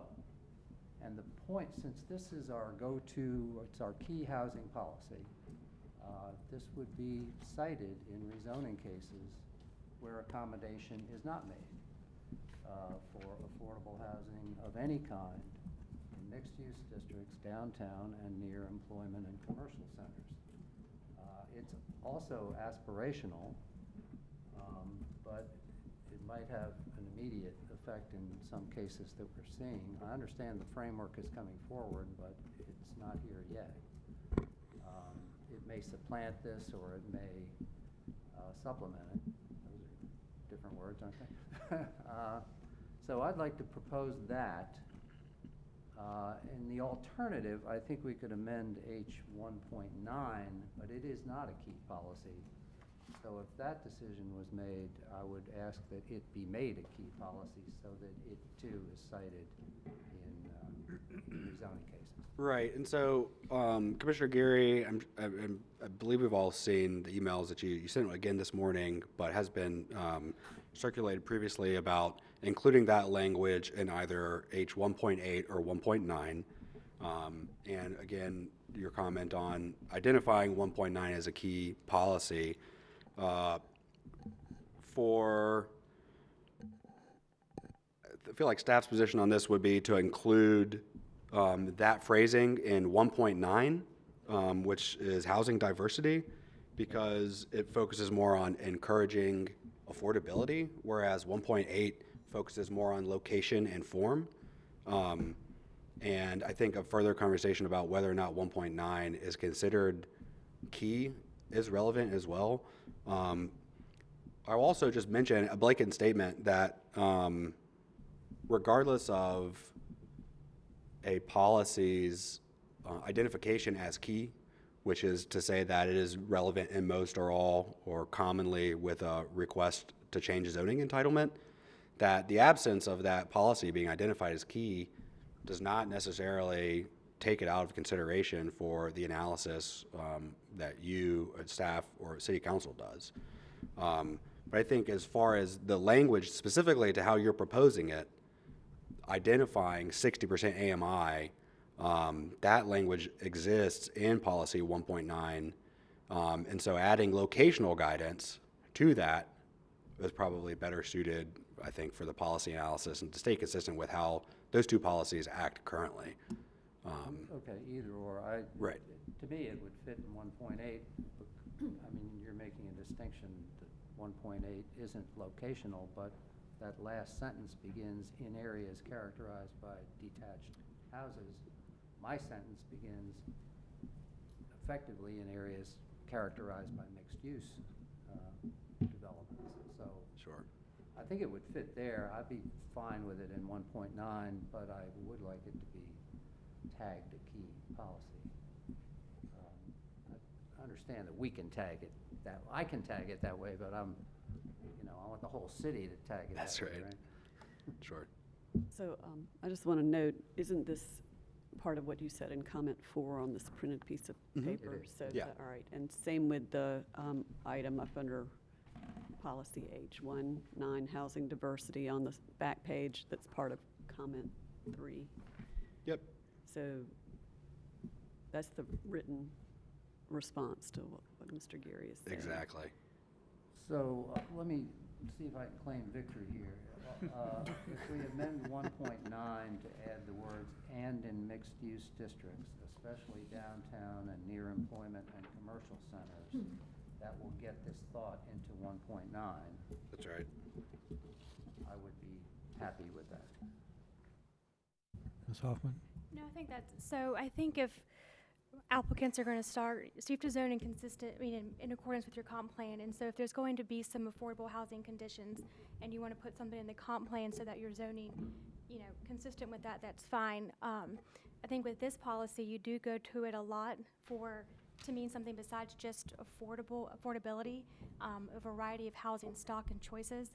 And so if you don't want to if you add something in here that would then, you'd always be inconsistent if there was no affordable housing in it, then I think maybe, that, I don't know if that's the intent or not. So if you go to it a lot and you want to keep using this for that purpose, putting in another section might be helpful. Better? Yeah. 1.9 or something. Can I make that a motion then that we add that language to 1.9? And I have it, yeah, you can make that motion. I also have the specific language via email, but as much information you can give in your motion will be helpful for the record. If you have it in front of you and want to read it again, that would be helpful. The motion is to amend 1.9 to read. 1.9. Can you flip up one? Promote housing diversity and affordable housing choices for households at 60% of AMI or below in the immediate area around transit corridors. That's what it says so far. And I'm proposing to add "and in mixed-use districts, especially downtown and near employment and commercial centers." Great, thanks. Okay, we have a motion. Do we have a second? Second, Ms. Jeffries. Any further discussion? All in favor, aye? Aye. Excuse me. I did have a question. I'm sorry, we moved too quickly, please. Sorry. I guess this is more so for you, Matthew, or, like, I mean, aren't we trying to,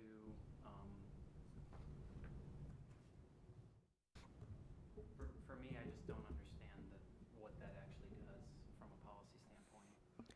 You mean adding in 1.9 the suggestion? Yeah. So I mean, does it limit it? What? this is just a policy, the Yeah. guidance document. So this it's not a requirement, right? But you are required to zone, like I said, in accordance with the comp plan. So I think there are some policies in here now that talk about affordability, but it always, if you get affordable conditions proposed by an applicant, then it could be helpful to have something in the comp plan that kind of addresses that. But it's not like it's a requirement or, yeah. It would not result in an additional hurdle from a consistency standpoint, is that right? Right, and that's kind of why I recommended not putting it in, or keeping it separate from 1.8, because you use 1.8 so much, and you don't want to have it be, everything is now inconsistent with 1.8, yeah. Just double check. Thank you. Okay, are there other questions or comments? Okay, we have a motion and a second. All in favor, aye. Aye. Opposed, no. Okay. Thanks. And I want to make another motion that 1.9 be designated a key policy in the comprehensive plan with the little orange dot. Okay, I have a motion regarding 1.9 as a key policy. Is there a second?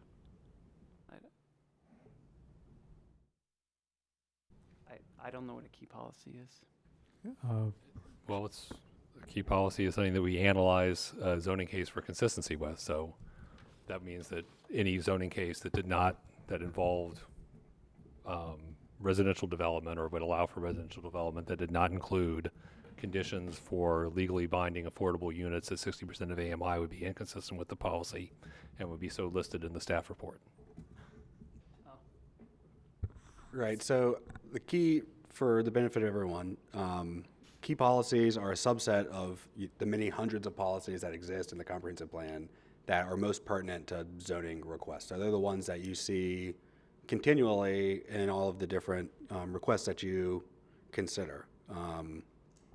And it's also to say that these key policies could potentially be the subject to what we know the current state law to be in terms of consistency statements. These are the policies that you'll see either consistent or inconsistent with the plan. And if City Council takes an action that is inconsistent with the plan overall or the future land use map, and they approve that rezoning request, then policies are identified as inconsistent are required to be amended or changed as a part of that action. So their inclusion in these conversations typically provide more weight than some of the other policies throughout the plan, and are potentially subject to be altered on legislative actions that are made by the council. So can I ask a follow-up question? I think Ms. Hoffman had something. Okay. Can you, what was for 1.9 again, what was the additional language? Locational information about mixed-use districts being in the downtown area near transit or. Adding the locational information. That's right. Okay. And in mixed-use districts, et cetera. Yeah. Especially downtown. So I guess what I would want to make sure is that if there's a rezoning in a mixed-use district, which we don't have that much of, if it doesn't have affordable housing at 60% IMI, will it be inconsistent with 1.9? That's what Yes. it would sound like, yeah. Then I think as a group, if that's what this does, like, this is much more serious than just a quick motion and an amendment by Bob Geary. And I think that it's something that we have to have a much, much more significant talk about. If it's just high level and it's policy guidance, it's one thing, but that to me is a little bit of a Trojan horse, and it's a little frustrating to see that, Mr. Geary. Like, it's like to try and, at least my thought was that the first I saw of that was yesterday in the email, or this morning, or no? I've sent it 4 times, so you saw it in April, you saw it in May, you saw it again in May, and you've seen it this morning. So, I guess the fact that I didn't realize that previously, and it wasn't included in these amendments, you know, and I apologize, I have not been at every meeting, you know, admittedly, but I do think that that is, for me, a real red flag, because then that starts to create a huge kind of disconnect between what our goals and aspirations are for this community and the flexibility to accommodate the growth and change that we have. So maybe, right now it says 60%, the current language is around transit corridors? Correct, so was this, I might have misunderstood, so was this to say, and in addition to that, multifamily, or multifamily around transit corridors? And in mixed-use districts, especially downtown and near employment and commercial centers, remember the first word of this policy is promote. It doesn't require, it's promote. So I think it's up to members of the commission, it's up to members of council, whether they want to look at a case where there's a proposed 40-story building downtown that offers no affordable units and does not meet this policy, and say, you know, I'm going to vote against that because it doesn't meet this policy. They are also within their rights to say, I see that it doesn't meet this policy, but nonetheless, I'm going to consider this consistent with other policies. So one of the things, the key policy distinction, which grew out of the original drafting of the plan in 2009, was to decide, with all these aspirational statements in the plan, which ones are really critical for determining consistency. And we worded them in a certain way. So the key policies were all should statements. And the non-key or aspirational policies were all promote, encourage, blah, blah, blah. So typically, we have not used language that was promote as a key policy in the comp plan. In making this a key policy, my personal thing would be to rewrite it so it's stronger. Developments in mixed-use areas should provide affordable housing. Then it would apply to everything. Otherwise, it's hard for us as staff to interpret what it means to promote when we're having a specific proposal to rezone property in a mixed-use area. Do we interpret this to everywhere and always mean that you should have affordable housing conditions in your rezoning? I think some clarity would be useful from a policy language standpoint, because again, key policies were typically not written in the plan using the promote language. What does it mean to promote in the context of reviewing a rezoning case? Just as a point of order, we have a motion without a second, and we're continuing discussion. Technically, we really should have a second to that motion before we have all this discussion. Questions are understandable. We've gotten beyond the questions. So either we consider this was not a motion but an item for discussion, we're good. Mr. Gary's nodding to that, so we'll accept that this was not a motion that we're discussing. In my comments about housing diversity, I'd actually said, what do we mean by promote? Is this the right word? So Ken, thank you for explaining that difference between, you know, the notion of promotion and encouraging versus should and shall. Those are very different intents. And Mr. Thomas Sewell, to your point, this is a big issue and one that we do keep coming back to at this table. So is this the place to try to resolve it at this time with specific language, or is it something that we should step back from and have that broader conversation to be sure we're acting with the spirit and the good intent that we mean to get to the outcome we desire? Mr. Geary, you're putting a lot of thought into this, so I know, I trust you have a thought about that. Well, I appreciate that there's language kind of threaded through the comp plan, that we would find affordable housing in more places of more kinds desirable. But nowhere in this comp plan that I can see do we say, if you're proposing an upzoning of a property, you really ought to be thinking about including some affordable units in it. We can't require you to do that, but we sure would like you to think about it, because we're going to think about it. And so I looked and looked, and finally latched onto 1.8 and 1.9 as the two policies where we could say just that. We're going to think about this, and we want you to think about it, you the applicant. So far, we don't do that. And we've seen, we're seeing many, well, we're starting to see a flow of big upzonings downtown and on transit corridors, and they don't include affordable units. And I think that is a mistake for us to let that go. So that's my thought about it. I would say Mr. Mr. Geary is Jeffries. correct. It is not, has not, there was no policy in the comp plan promoting the concept of inclusionary upzoning, and has never been the policy of the city. So we are creating new policy right now, talking about it. So Ken, is this the right place to do that? I would defer to the planning commission. I mean, you have the item in front of you. I still have a question I'm trying to ask the city attorney's office.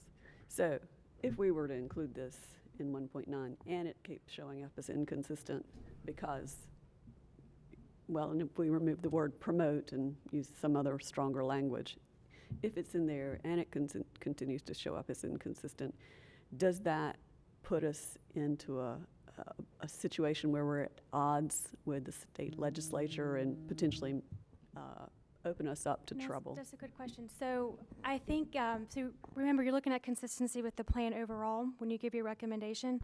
I think where you might have some problems is if that's the only reason for saying that it's inconsistent. So we can't require, mandatory inclusionary zoning. And so if that's the only reason to turn down a project, then I think you have some problems with that. So, it could. If there are many consistent policies and this one continues, 1.9 continues to show up as the inconsistent policy in case after case, even though the majority is consistent, and it's become a key policy, is that something that will raise the ire? If it's the only reason to turn down a rezoning because of that inconsistency, but if it's not the only reason. well, then I think that's when it might be. So the point is that if there's, if the project is on the fence and there's some things that maybe by adding affordable housing as a condition, it would make it more consistent with the comp plan overall, not because it doesn't have it that it's not consistent, but offering that as a condition to make the whole project more consistent with the comp plan, I think that's fine.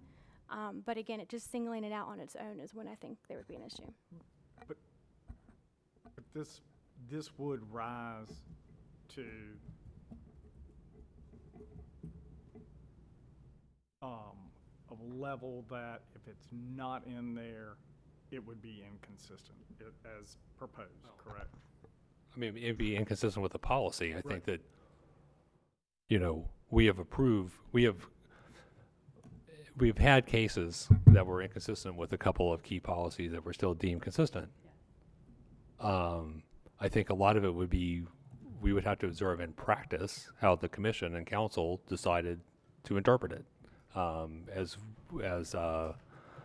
a thing where if it's one of many key policies with inconsistent, you think that's good grounds for denial. But if it's the only thing that's out there or one of a couple, and there's a lot of other positive factors weighing on the other side of the scale for consistency, where are you going to put it? So, I mean, at this point, we're not entirely sure. Staff will do our balancing based on our staff judgment as part of our, as we always do in our staff report. Ultimately, it's up to the commission, the council, as to whether you concur with staff's analysis or want to substitute, you know, a different weighting of the various factors that go into a consistency determination. I haven't heard anything that sounds like it legally causes trouble if it is just the one inconsistent policy and when there are many consistent policies. So if that is the case and we want to make it a key policy and we want to change the language so that it doesn't say promote, so that it can become a key policy, I haven't heard anything that says don't do it yet. I agree with what Ken said, is that a lot of it's going to be in practice, the way it's applied and, you know, used with other comp plan policies in consideration as well. So we have voted to change the language already. What we're now discussing is whether this becomes a key policy or not. That's correct. Would it be helpful, we don't have to vote on this right now, would it be helpful if we held this question for until the next meeting, which is like... Or perhaps And as strategic planning, I thought we actually had a discussion about what to do about key policies and extending that off to strategic planning, so...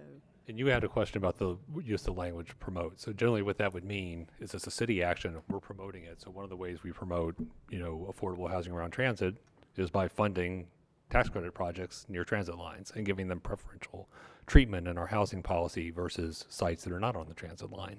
We might also do it through direct site acquisition or other participation or active solicitation of P3s. And one way that we might look at promoting 60% AMI units and market rate developments is through some sort of public-private partnership policy that makes gap financing available to help make those projects work. But that's very different than, again, having the primary vehicle of implementation being just offer some conditions at the rezoning phase of a project, which is, you know, something that can be done, but and is allowed by our code, but it's not a formalized policy or program to date, you know, with any sort of parameters as to what are your expectations. Is one unit sufficient? Is it 5%? Is it 10%? What would meet the general intent of the policy? So I think that, you know, there's a lot of program development, a lot of thought that would have to go to turning this into an actionable thing that would be producing actual significant numbers of affordable units as part of new development projects. Ms. Jeffries is correct in pointing out that we did indicate our last meeting, which was the committee of the whole, that we would look at strategic planning as a vehicle for discussing key policies language, and we not necessarily want to kick this down the road, but since it does raise questions that we'd like to think about a little bit more, perhaps that is a vehicle where we could do this, and so that we can move on. We can, again, as we discussed last time, we can come back and revisit specific policies again, and they can get into the cycle of regular staff update of the zoning of the comprehensive plan. So it's not a now or never, but it's now or later consideration that we're talking about here. Is that acceptable? Sure, that's fine. Okay, then thank you. Then that would allow us to make a note that we want to continue this conversation, and strategic planning is a good vehicle for doing that, and not only the key policies, but also this specific policy, and perhaps even the specific language within this policy. Okay, anything else on the housing issue? I'll certainly give the public a chance to speak on this in just a minute. Anything else at the table? Yes, ma'am. So going back to comment 2, that's about something I sent you, and I'm still a little confused about what you're trying to say about connection from downtown Raleigh to RDU. Right.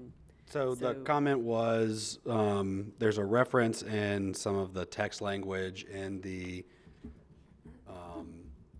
comprehensive plan section for housing that references the Wake County Transit Plan and how it will improve connectivity from downtown to RDU. And that phrasing and that goal and general benefit of the Wake County Transit Plan is also reflected throughout that plan itself. It's not just a statement separately in the comprehensive plan, but it is a stated goal and benefit of the Wake County Transit Plan. So that phrasing in that plan was used to describe the benefits in the comprehensive plan. And to your specific point, is the question was, will the commuter rail connect downtown to RDU? And the answer is no, because the commuter rail service that's planned in the Wake County Transit Plan utilizes existing railroad right-of-way. And that railroad right-of-way does not go through or adjacent to RDU. What it does do is go through Morrisville, and it goes by the regional transit center off of Emperor Boulevard, where Go Raleigh is stationed. But there's a big transfer station there as well for bus service. There's no provision in the Wake County Transit Plan or in the comp plan to include any new station area planning in Morrisville at that location or any other location for that matter. But the Wake County Transit Plan does talk about connecting Garner, Raleigh, Cary, Morrisville, and Durham, and Chapel Hill. Sure. And so I think just generally that connectivity without specific plans for station area planning Well, is connecting what I them. struggled with is that it seems directly to say that the commuter rail transit is going to connect RDU to, it says this, implement approximately 37 miles of commuter rail transit connecting downtown Raleigh to Raleigh-Durham Airport. Right. That, to me, sets an expectation to people, because they've been asking for a way to get to RDU. And so if we say it that way and the way it's written here, I think it sets people up to go, well, you failed. Right. And so I think that is just generally a critique that the public at large has with the Wake County Transit Plan, is that it says we're going to do this connection to RDU. There's no specific provisions for that. I can say less formally that I've heard from transit planners in the city that there will be some sort of circulator, whether that's fixed, a fixed route, or if it's a bus service that goes from wherever this, new facility may be to RDU. And I think generally the idea is that, yes, there would be some sort of provision to provide connection. Now, the train line, again, does not go through the airport, and nor will it ever, likely. But it's close. And I think that is kind of the benefit and the goal. Change the language here so that it doesn't make it sound like we're going to RDU on the train. Right. Because right now it sounds like we're going to RDU. But the response seems to be, I'm not going to make a change. Well, I think, it's a discussion that you all can have to, want to specifically strike RDU from that phrasing is certainly incumbent on you. This is in the housing section? Body of the comp plan. Okay. Let me pull it up. Isn't sidebar boxes? I believe, I'm gonna say maybe. I'll just navigate there and we can look at it.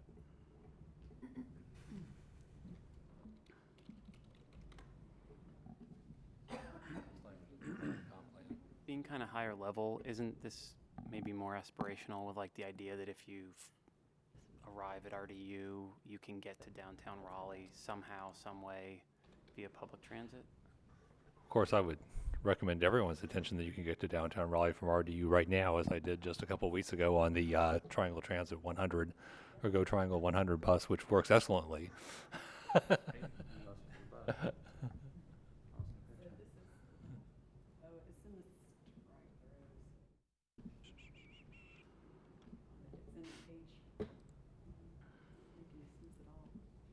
pull this up.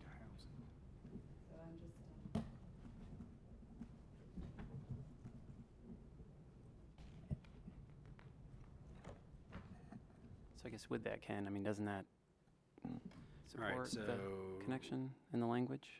Or I think the comment is that, that she says, mentions that rail will extend to the airport. Does it say rail specifically?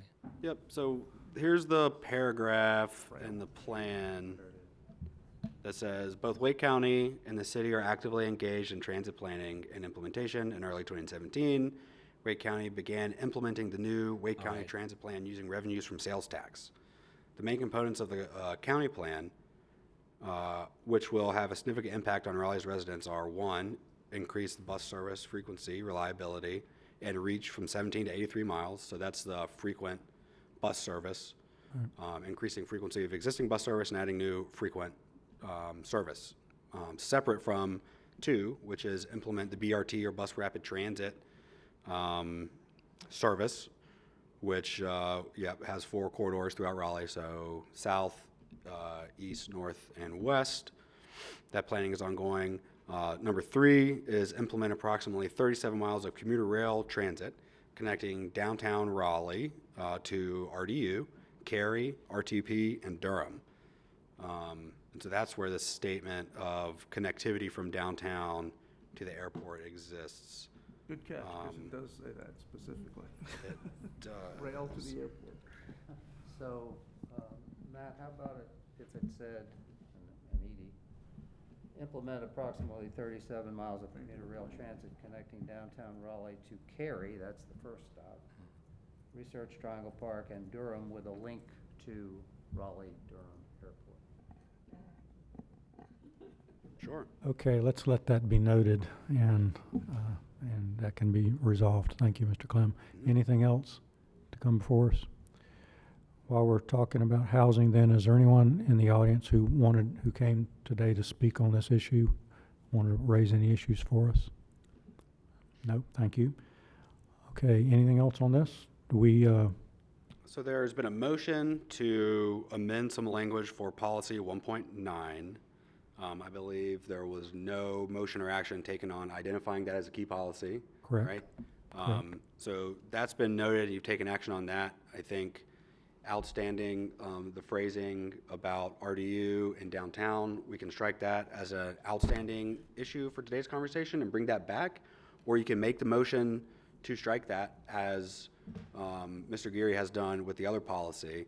So you can make that motion and the council can, or excuse me, the planning commission can vote to move that forward with the rest of the comp plan chapter, if that is the will of the planning commission to, in fact, approve the other changes as revised and move this along to city council. But that would be a separate action as well, just to approve the changes as amended with these kind of motions. And then we can take the rest of the chapter along to the city council. Ms. Jeffries?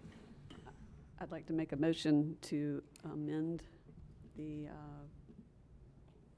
item 3 and remove the connection to the Raleigh-Durham Airport and change that to say after Durham with a link to RDU Airport.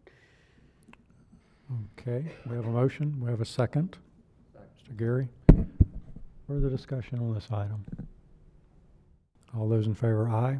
Aye. Opposed, no? Okay.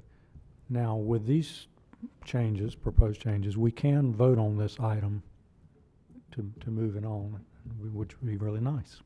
Do I have a motion? I'd like to make a motion to recommend that we approve, or a motion to recommend approval of these changes to the housing section of the comprehensive plan, because I believe that it encourages additional housing types and improves the comprehensive plan.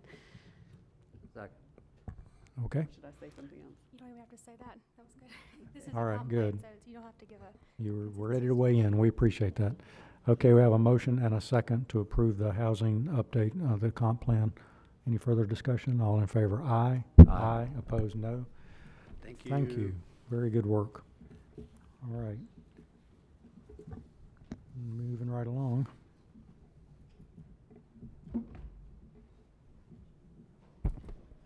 Good morning again. Morning. Going to move us right along to the economic development section update.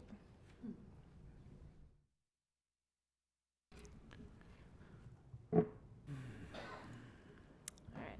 I had one small item of housekeeping I wanted to address before beginning in response to comments that we received from the commission via email. we discovered that technology was not quite as advanced in terms of the black lines as we had hoped. The comment that I wanted to address is that there were some duplications in the black lines. We discovered that those duplications were due to small changes such as the removal of a comma, and the way the text was being displayed in the black line version made it repeat several things. So this is an issue that we're going to fix, and I appreciate the attention to detail that called that to our attention. So just to get that out of the way. And that's also reflected in the update portion of the staff report update for May 29th Planning Commission meeting. Okay, so to move right along to the economic development section of the comprehensive plan update, this section focuses on laying out a vision for the future of Raleigh's economic vitality. The main goals are things such as attracting new businesses, retaining and expanding existing businesses, and attracting investment to areas that suffer from lack of said investment. To give a brief section overview, there are 8 full sections. They focus on various commercial and hospitality, creative industry, economic development items. There are a total of 65 policies, and as you can see, 5 were revised, there's 1 added, and 0 policies were removed. As far as actions are concerned, there are 39 in total, 2 were revised, there are 4 new actions and 4 removed actions. A summary of the policy changes that you see: there was a new policy, ED 7.6, adaptive use for the arts, was added. This was also in response to Raleigh's Creative Life Art Plan. So those are in collaboration. That was a new document adopted since the 2009 version of the comprehensive plan. As far as revised policies were concerned, there are 4 that received some updates. Part of that was due to new data that had been received since 2009, as well as new efforts from the city from the strategic plan. New actions that were added to the plan are things such as promoting commercial reinvestment, green technology strategy, financial assistance for new retailers, post-disaster strategic planning. Another update was to the target areas for economic development, which this name is also being updated in the current version to priority areas for economic development. That will be reflected. To summarize the changes here, the update is the color. The content remains the same, but we have updated it to the blue color format with the new plan. Some relevant plans and policies that were updated since the 2009 version of the comprehensive plan that were considered in this update are the Raleigh Arts Plan, as mentioned by the new policy that was adopted, priority areas for economic development. That's the map that we just saw, and there's some updated text in the new version, and City of Raleigh strategic plan. White paper topics that were reflected in here were, generally speaking, updates with demographic data, as well as a change to the Office of Economic Development and Innovation. And these are also shown through policy and action item changes, but generally speaking, it's updates to demographics that had changed since 2009 between then and today's date.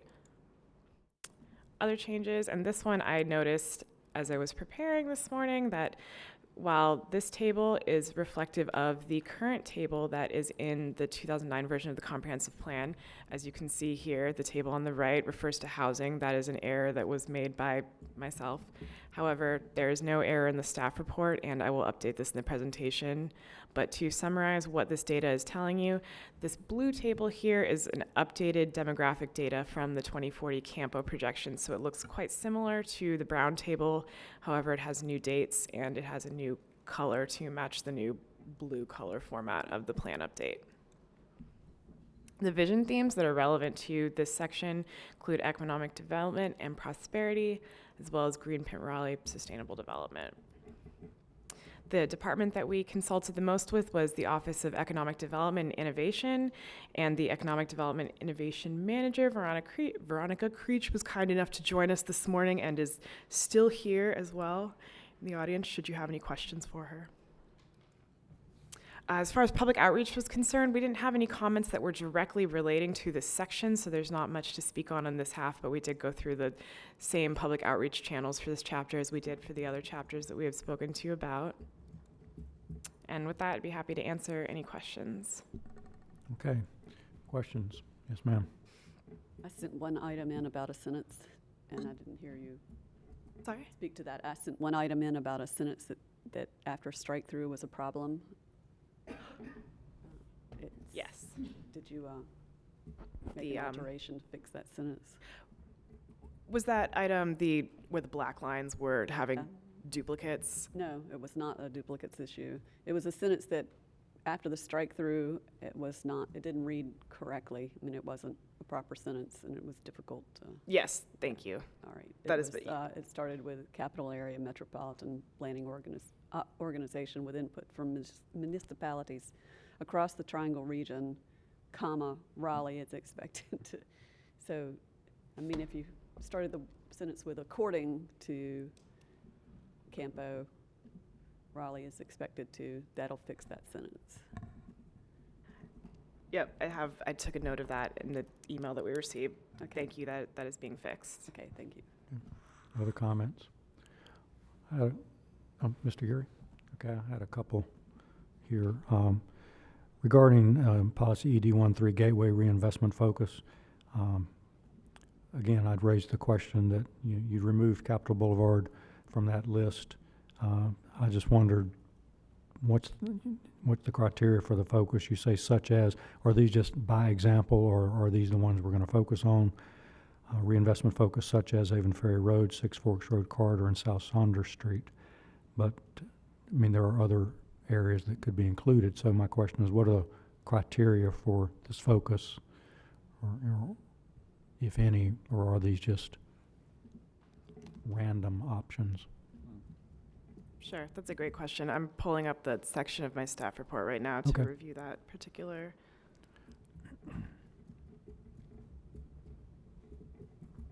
I would need to do some additional research as to that, but I'd be happy to incorporate an answer into a staff report update on why we are calling out particular corridors and what the change was there. Okay. Yeah, because, the Blue Ridge Corridor right now is getting a lot of energy, could be a focus. So again, it's just, if these are, well, okay, you got my point. So if you could find out about that, I'd appreciate it. Yeah. And the last one I had here, I do not mean to be facetious, but we talk about action ED 8.8, post-disaster strategic planning, and I raise the question, shouldn't we have pre-disaster strategic planning?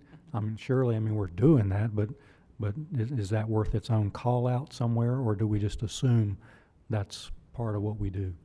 Sure. That one I can provide you with a more fulfilling answer. So I put a portion of I saw your email with that question, and I put a portion of an answer in the staff report update.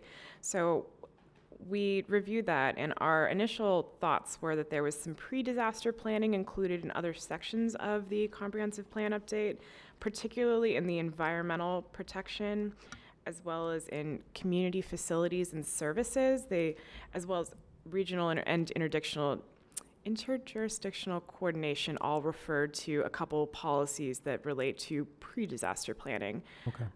However, if that's something you'd like for us to take a further look at, I'd be happy to do No, so. it's just sufficient that it's in there. Thank you for pointing that out. I did not get that. So, anything else on economic development?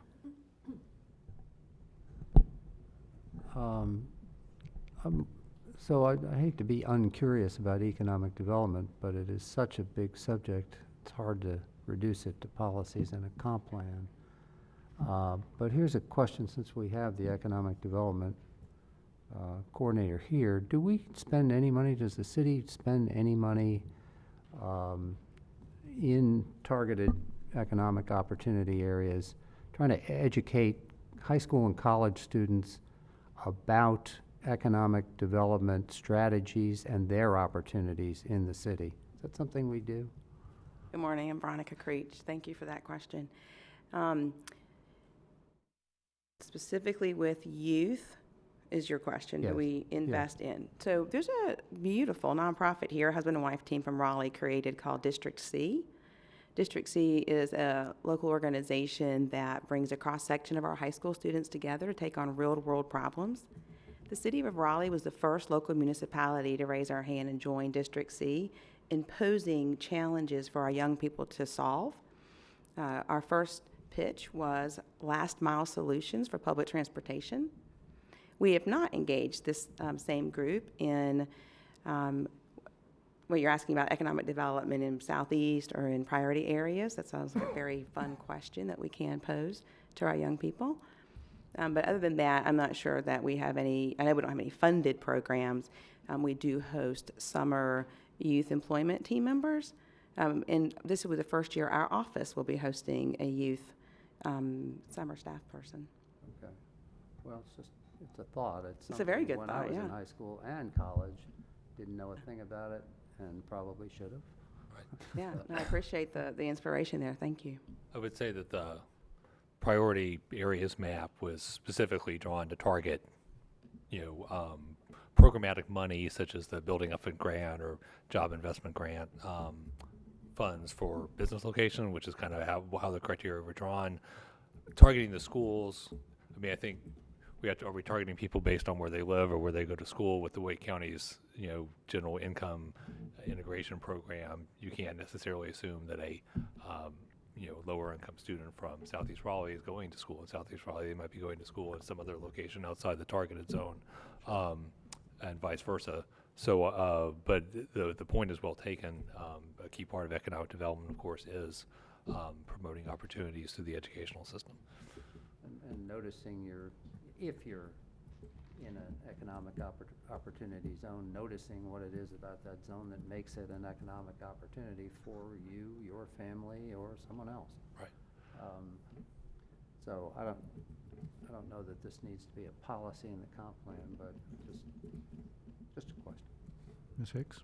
This isn't related at all to the comp plan, but I would, if you do something like that, I'd encourage you to find a way to work with both honors level and standard level students and find a way for those students to work as a team. I have a daughter in high school, and I feel like that's something that's missing, especially for students that are interested in finance and economic development.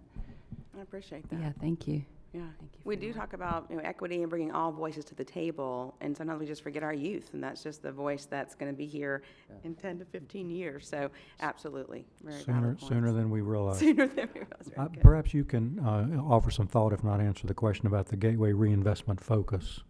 The policy specifically says Gateway Reinvestment Focus reinvestment efforts on those commercial areas that also serve as key gateways to the city and downtown, such as Avon Ferry Road, Six Forks Road Corridor, and South Saunders Street.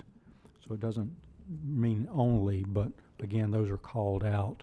And I just wondered if they're called out to the exclusion of others, or if others can be included. I have to look to my planning and zoning colleagues.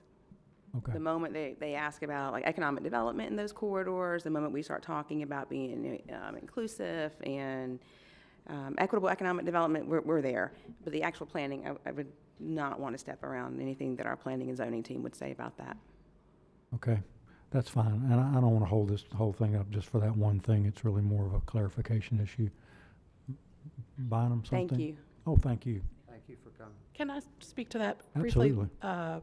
So I think the key language there is such as, so it's not saying these are the only ones. Exactly. And I believe the list that's identified there are 3 projects where we have recently completed planning efforts. Okay. And so relatively fresh ideas about what implementation for revitalization might look like. And I think they're just being brought forward for that reason, because planning is fresh there. And that's fine. Again, I don't want us to be narrowing down when we know that they're key gateways. There are Right. lots more than Right. that. I think that's why that such as language is there. It's meant not as a narrowing, but as just exemplary and projects. I accept that. That's fine. Thank you for clarifying that. Okay.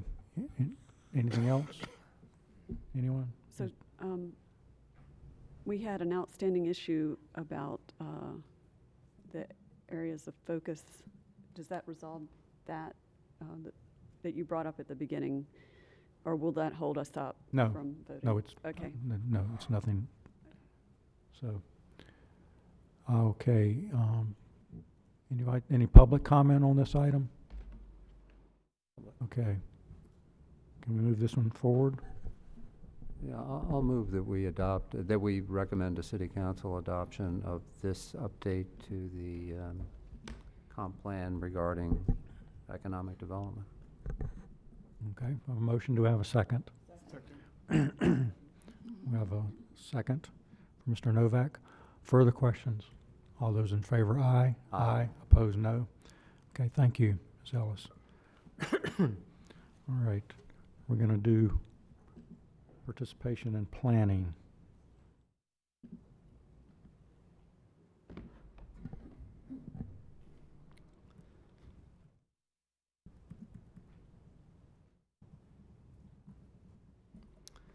So, good morning. Good morning.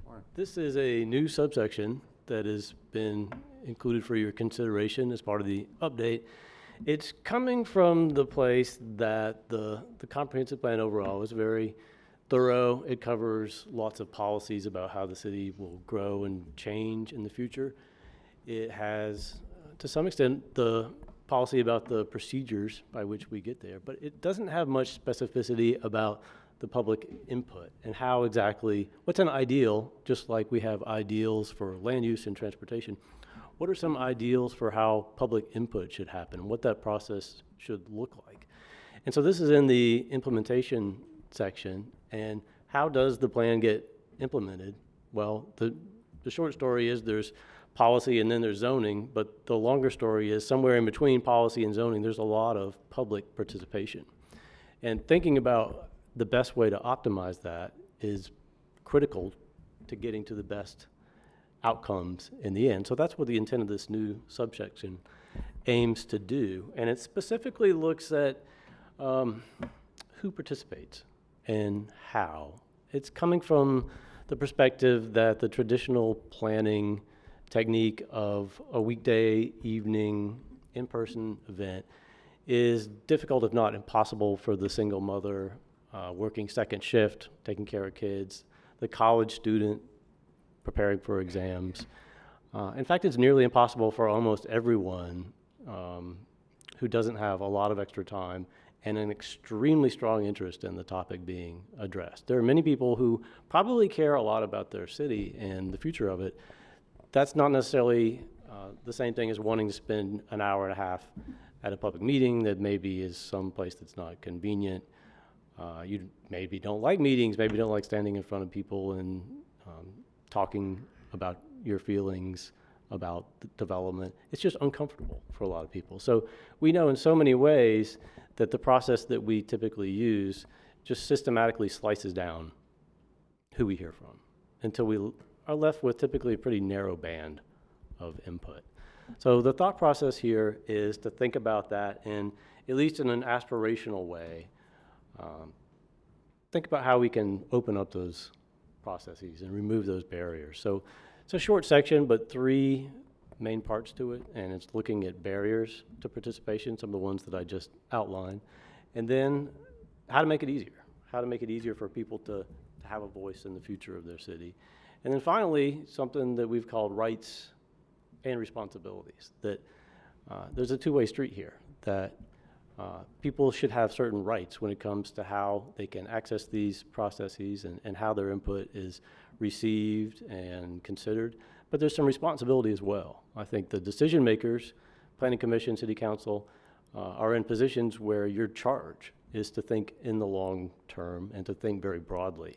And that's something that planning participants should, of course, they're going to have their street level perspective, and that's something that's essential and invaluable.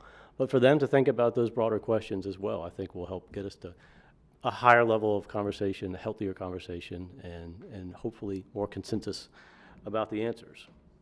So there's some new language. I talked about those rights, and there's just a couple of them. But one would be the right to participate. And so it's pretty broad language, but it has a specific meaning. It means that it is incumbent on the city and city planning department and other departments that do public outreach to make sure that those processes are very accessible for everyone, regardless of whether they're working second shift, English fluency, and so on, all the barriers that exist to being able to connect people to these processes. Secondly, the right to understand. So that's obviously on one hand about trying to avoid jargon where possible. That's a common pitfall for city planners in particular, but for really anyone in this municipal setting, there's a lot of jargon that gets thrown out there. But it's more than that. So it's also understanding how input is received and handled, and so that you don't, and there literally are meetings set up sometimes where there's a box in the front of the room and you can fill out a card and you put your card in the box, and you have a lot of faith that card is going to be taken out of that box and considered really carefully by someone, but it's faith alone because there's no way to know. So I think to truly understand the planning process, you need to have some feedback. So you can see a compilation of the input, how it was used, or in some cases, how it wasn't used. So there's at least a certain level of transparency there that people don't have to rely on faith alone, which can quickly turn to cynicism about the process, that they can see in a transparent way what their input meant. And then finally, the right to an equal voice. And so, as a matter of fact, we do actually use a lot of processes designed to make it easier, a lot of online surveys and online input. But it's never quite clear whether that input is the same as someone standing up in front of you in person. And human nature tells us that it often isn't, that last person in the room standing where I'm standing right now probably captures more attention than a statistic on page 12 about 1,000 people might have weighed in on a certain question. So it's ensuring in the end that carries the same weight, because if it doesn't, then that says it didn't count as much that you took this survey, and you really should have showed up at 11 a.m. to talk to City Council or the particular board making a decision. So that weight is not just theoretically equal, but equal in how it's actually applied. So rights and responsibility, and this is what I mentioned before, that explicitly, and this could take the form of a charge to planning participants or meeting participants, that there are long-term effects to decisions and there are community-wide effects to decisions, and that's part of the decision-making process. So at least contemplating those issues along with the very specific concerns that are legitimate and that we do want to get that very focused street and neighborhood level feedback on as well. So these broad rights and responsibilities, they're listed in the section itself. They translate pretty directly to some policies with similar titles. So these are, it's both in the narrative, but very specific policies about public input. And then an action, which would be, and again, we do a lot of these techniques already as part of our area planning processes, a lot of online outreach, a lot of taking the meetings to where people are. We've had some incredibly successful events recently on some area planning where rather than a single purpose-created meeting on that plan, taking the meeting either in an informal way at a Saturday farmers market, for instance, or at an event where employees or residents at a CAC or wherever we can go to people that are already there that also are going to have an interest in that planning process. That provides so much more input. So overall, doing a study about, we're doing this in some cases, but we don't exactly have a how-to manual as to how we want to do this in all cases, and more formalized best practices. And there's some I'm sure that we're not doing that we can learn from other communities about. So ultimately, a more specific study to determine that. So this directly is relevant to, obviously, the comprehensive plan. City's strategic plan talks a lot about transparent decision-making and openness to input. Certainly is just embedded throughout the goals of the strategic plan in particular. Touches on all these vision themes. Clearly, the broader the input that we get, the more likely it is to truly fulfill these different themes for participants. We've shared this with other departments, haven't had any specific feedback on this section. We did in our public outreach section, and to some extent it grew out of that, also some other thoughts and conversations. We did get some feedback. We did a series of meetings in 2017, in-person meetings, and when we heard that theme, that it's hard to get to those meetings, that people care about sustainability or resilience, but it's hard to make time for those meetings. So that's the sum of the section, and glad to answer any questions that y'all might have. Yes, ma'am, go ahead. I don't really have any questions, but I just want to say I applaud this new section of the comprehensive plan. I think it addresses a lot of concerns that I've heard from people for almost 20 years now about not being able to make it to meetings, not feeling like their comments were heard or acted upon, and also you know, we've had some very recent cases where people felt like things were happening and a change in direction happened and they weren't aware, and it made them very upset. I'm very excited to see that we're going to try to remove some of those barriers, and that there have been some things happening already that hopefully will improve people's experience of trying to work with the city and understand what's going on in their communities. A real quick comment. I've found it very helpful, and I think others that participate in the process have found very helpful. The listing of the comments, you know, just the compilation of comments for people to see that it is included, it is being considered. To me, that's been very helpful, and I've gotten a lot of very positive feedback just anecdotally in other meetings that people, you know, to actually see it listed out or grouped has been very significant. Thank you. Yes, and I also want to applaud the city for putting this out here as part of the comp plan. I think it's great to think about this. I like the language you're using. I think this right to an equal voice is an interesting one and a hard one to pull off. I think in our process at this table, and this is a separate issue, and I understand it's totally separate, but we always weigh a CAC vote, and a CAC vote can be so non-representative of the public view, but it carries a great weight, often greater perhaps than it should, and yet that is a process that we all acknowledge as part of the system. So I think this notion of equal voice is really important.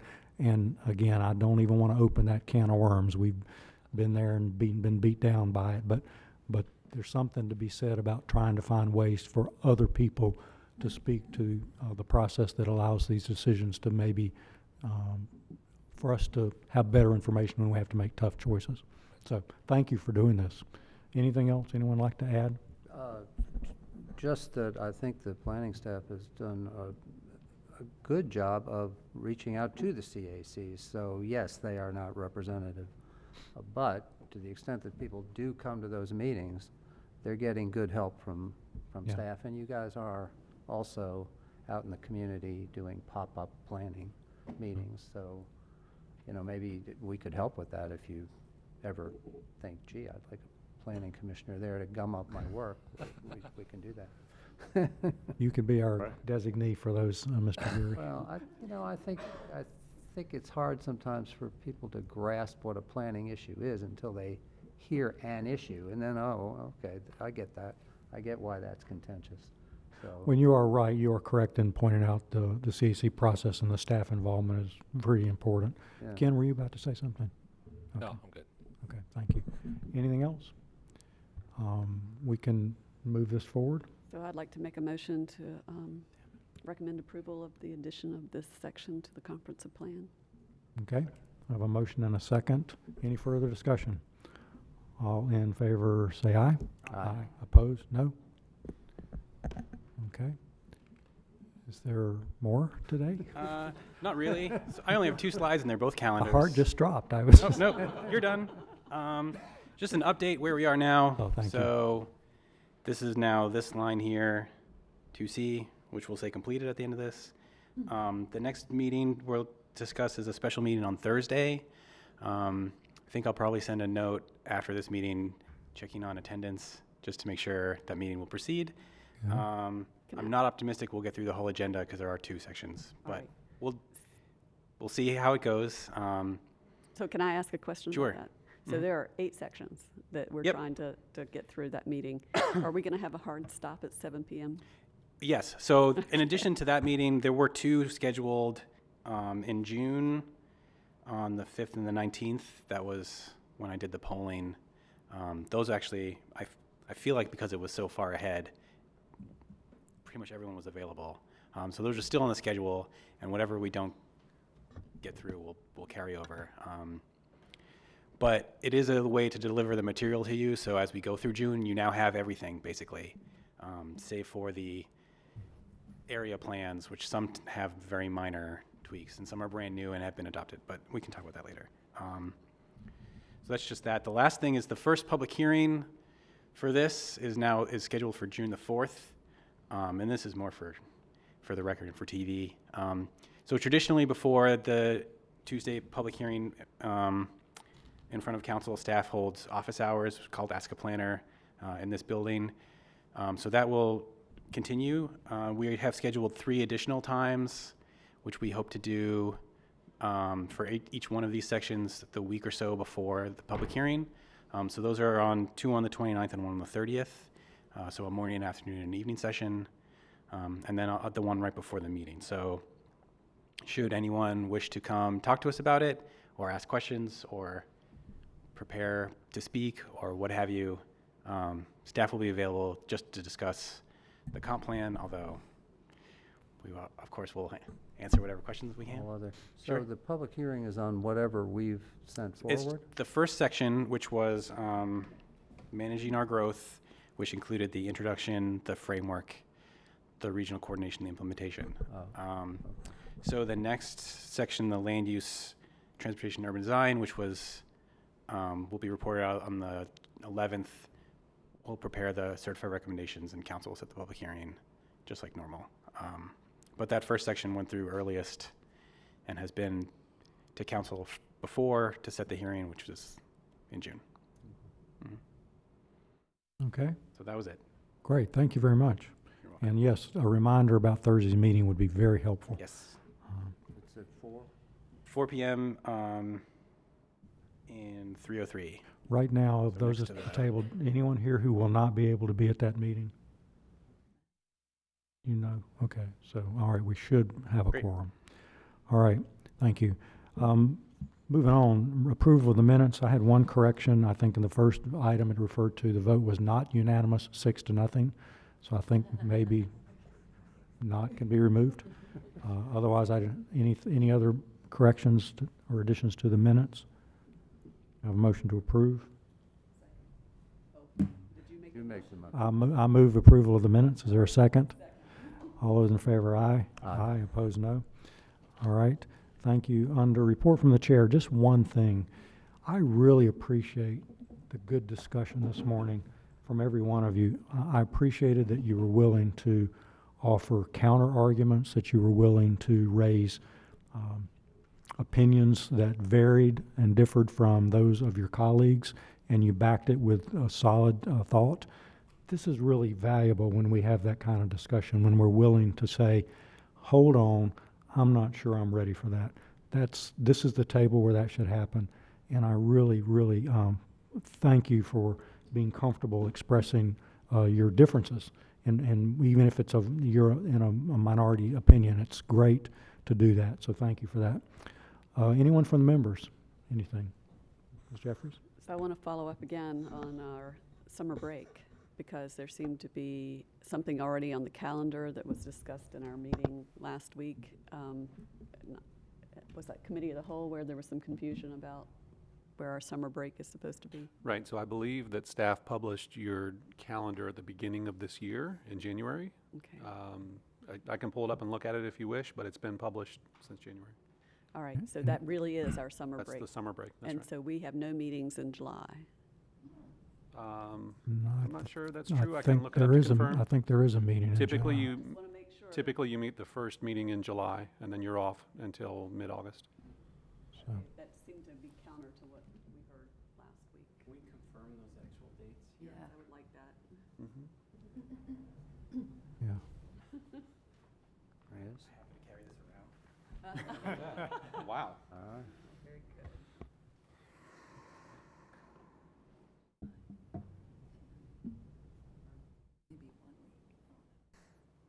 Right, so what this calendar shows is that you have 2 meetings in June, 11th and 25th, nothing in July. Nothing in July. That was the difference, because I've been Right. hearing in this meeting, we would meet the first Right. meeting in July, but not.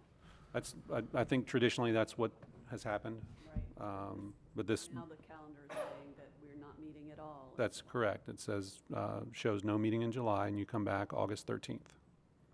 So you have the month of July off. Woo-hoo. All right. Any other No, typically the commission has followed suit, so subcommittees have not met. Did you say June or July, Matt? I said June. Oh, sorry, June, yes. Yeah. Yes, so you would meet through the month of June with a regular schedule.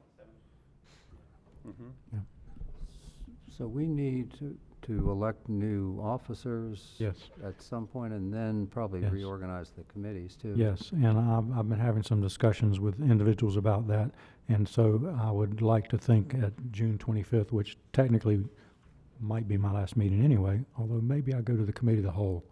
That might be my last meeting. We would have the election, since we will not be doing this in July, I would like to do it at the end of June, and then whoever steps up will have a nice, wonderful break to figure out anything they need to figure out about stepping in. But it's not my decision. I'm trying to have some sidebar conversations to sort that question out so that we can come back with a resolution in short order. So yes. Other comments from the members? Yes, sir, David. Just very quickly, I would like to point out that our esteemed city attorney, and I'll have to read it because it's so long, is the co-chair of the zoning, planning, and land use section of Chapter 160D, was honored for her contributions to the proposed additions to the NC statutes. And as such, Robin was one of the recipients of the Zoning, Planning, and Land Use Section Award for Excellence at the section's annual meeting in CLE. Just wanted to pass it on to our group that that's the level of expertise that our city now has. Excellent. Well, thank you very much for that. Good to know. Any other reports from the members? Mr. Planning Director. Okay, update from recent council actions at the last meeting on May 21st. 4 items were approved. Text change 119 homestays was approved. Comp plan amendments, the cleanups for the future land use map for the parcels that were never mapped. That was broken into 2 items, one for Strickland Road, which deviated from staff's original recommendation. The others did not. They were both approved at the public hearing, and CP 118, the Falls North area plan, the update to that area plan and the comp plan was approved. 4 items were scheduled for the public hearing on June 4th, Z119 Holly Lane and Wood Lakes Drive, Z919 Samuel Street, TC1B18 use-related classifications, and TC319 development fee schedule. Z419 was scheduled for public hearing on June 18th, so that'll be an afternoon public hearing. The council has also authorized some additional items which will be landing on your agenda sometime in the future. One is a simple text change regarding plumbing and mechanical boards, which reflects the change of the state as to how that's handled. There was a recommendation as part of the approval of TC 119 to increase the fines for homestay violations to $500 a day versus $100. And the staff will be bringing forth a application for a text change to codify standards for the Willow Run South Neighborhood Conservation Overlay District. Council also authorized that we do the first step of a future NCOD for the Cameron Village neighborhood, which is to do a built environmental characteristic study. So that report will come back, and probably reasonably anticipated that an NCOD text change will follow sometime later this year as a result. That's all I have. Okay, any questions about that? Any other business to come before us today? Thank you very much. We stand adjourned.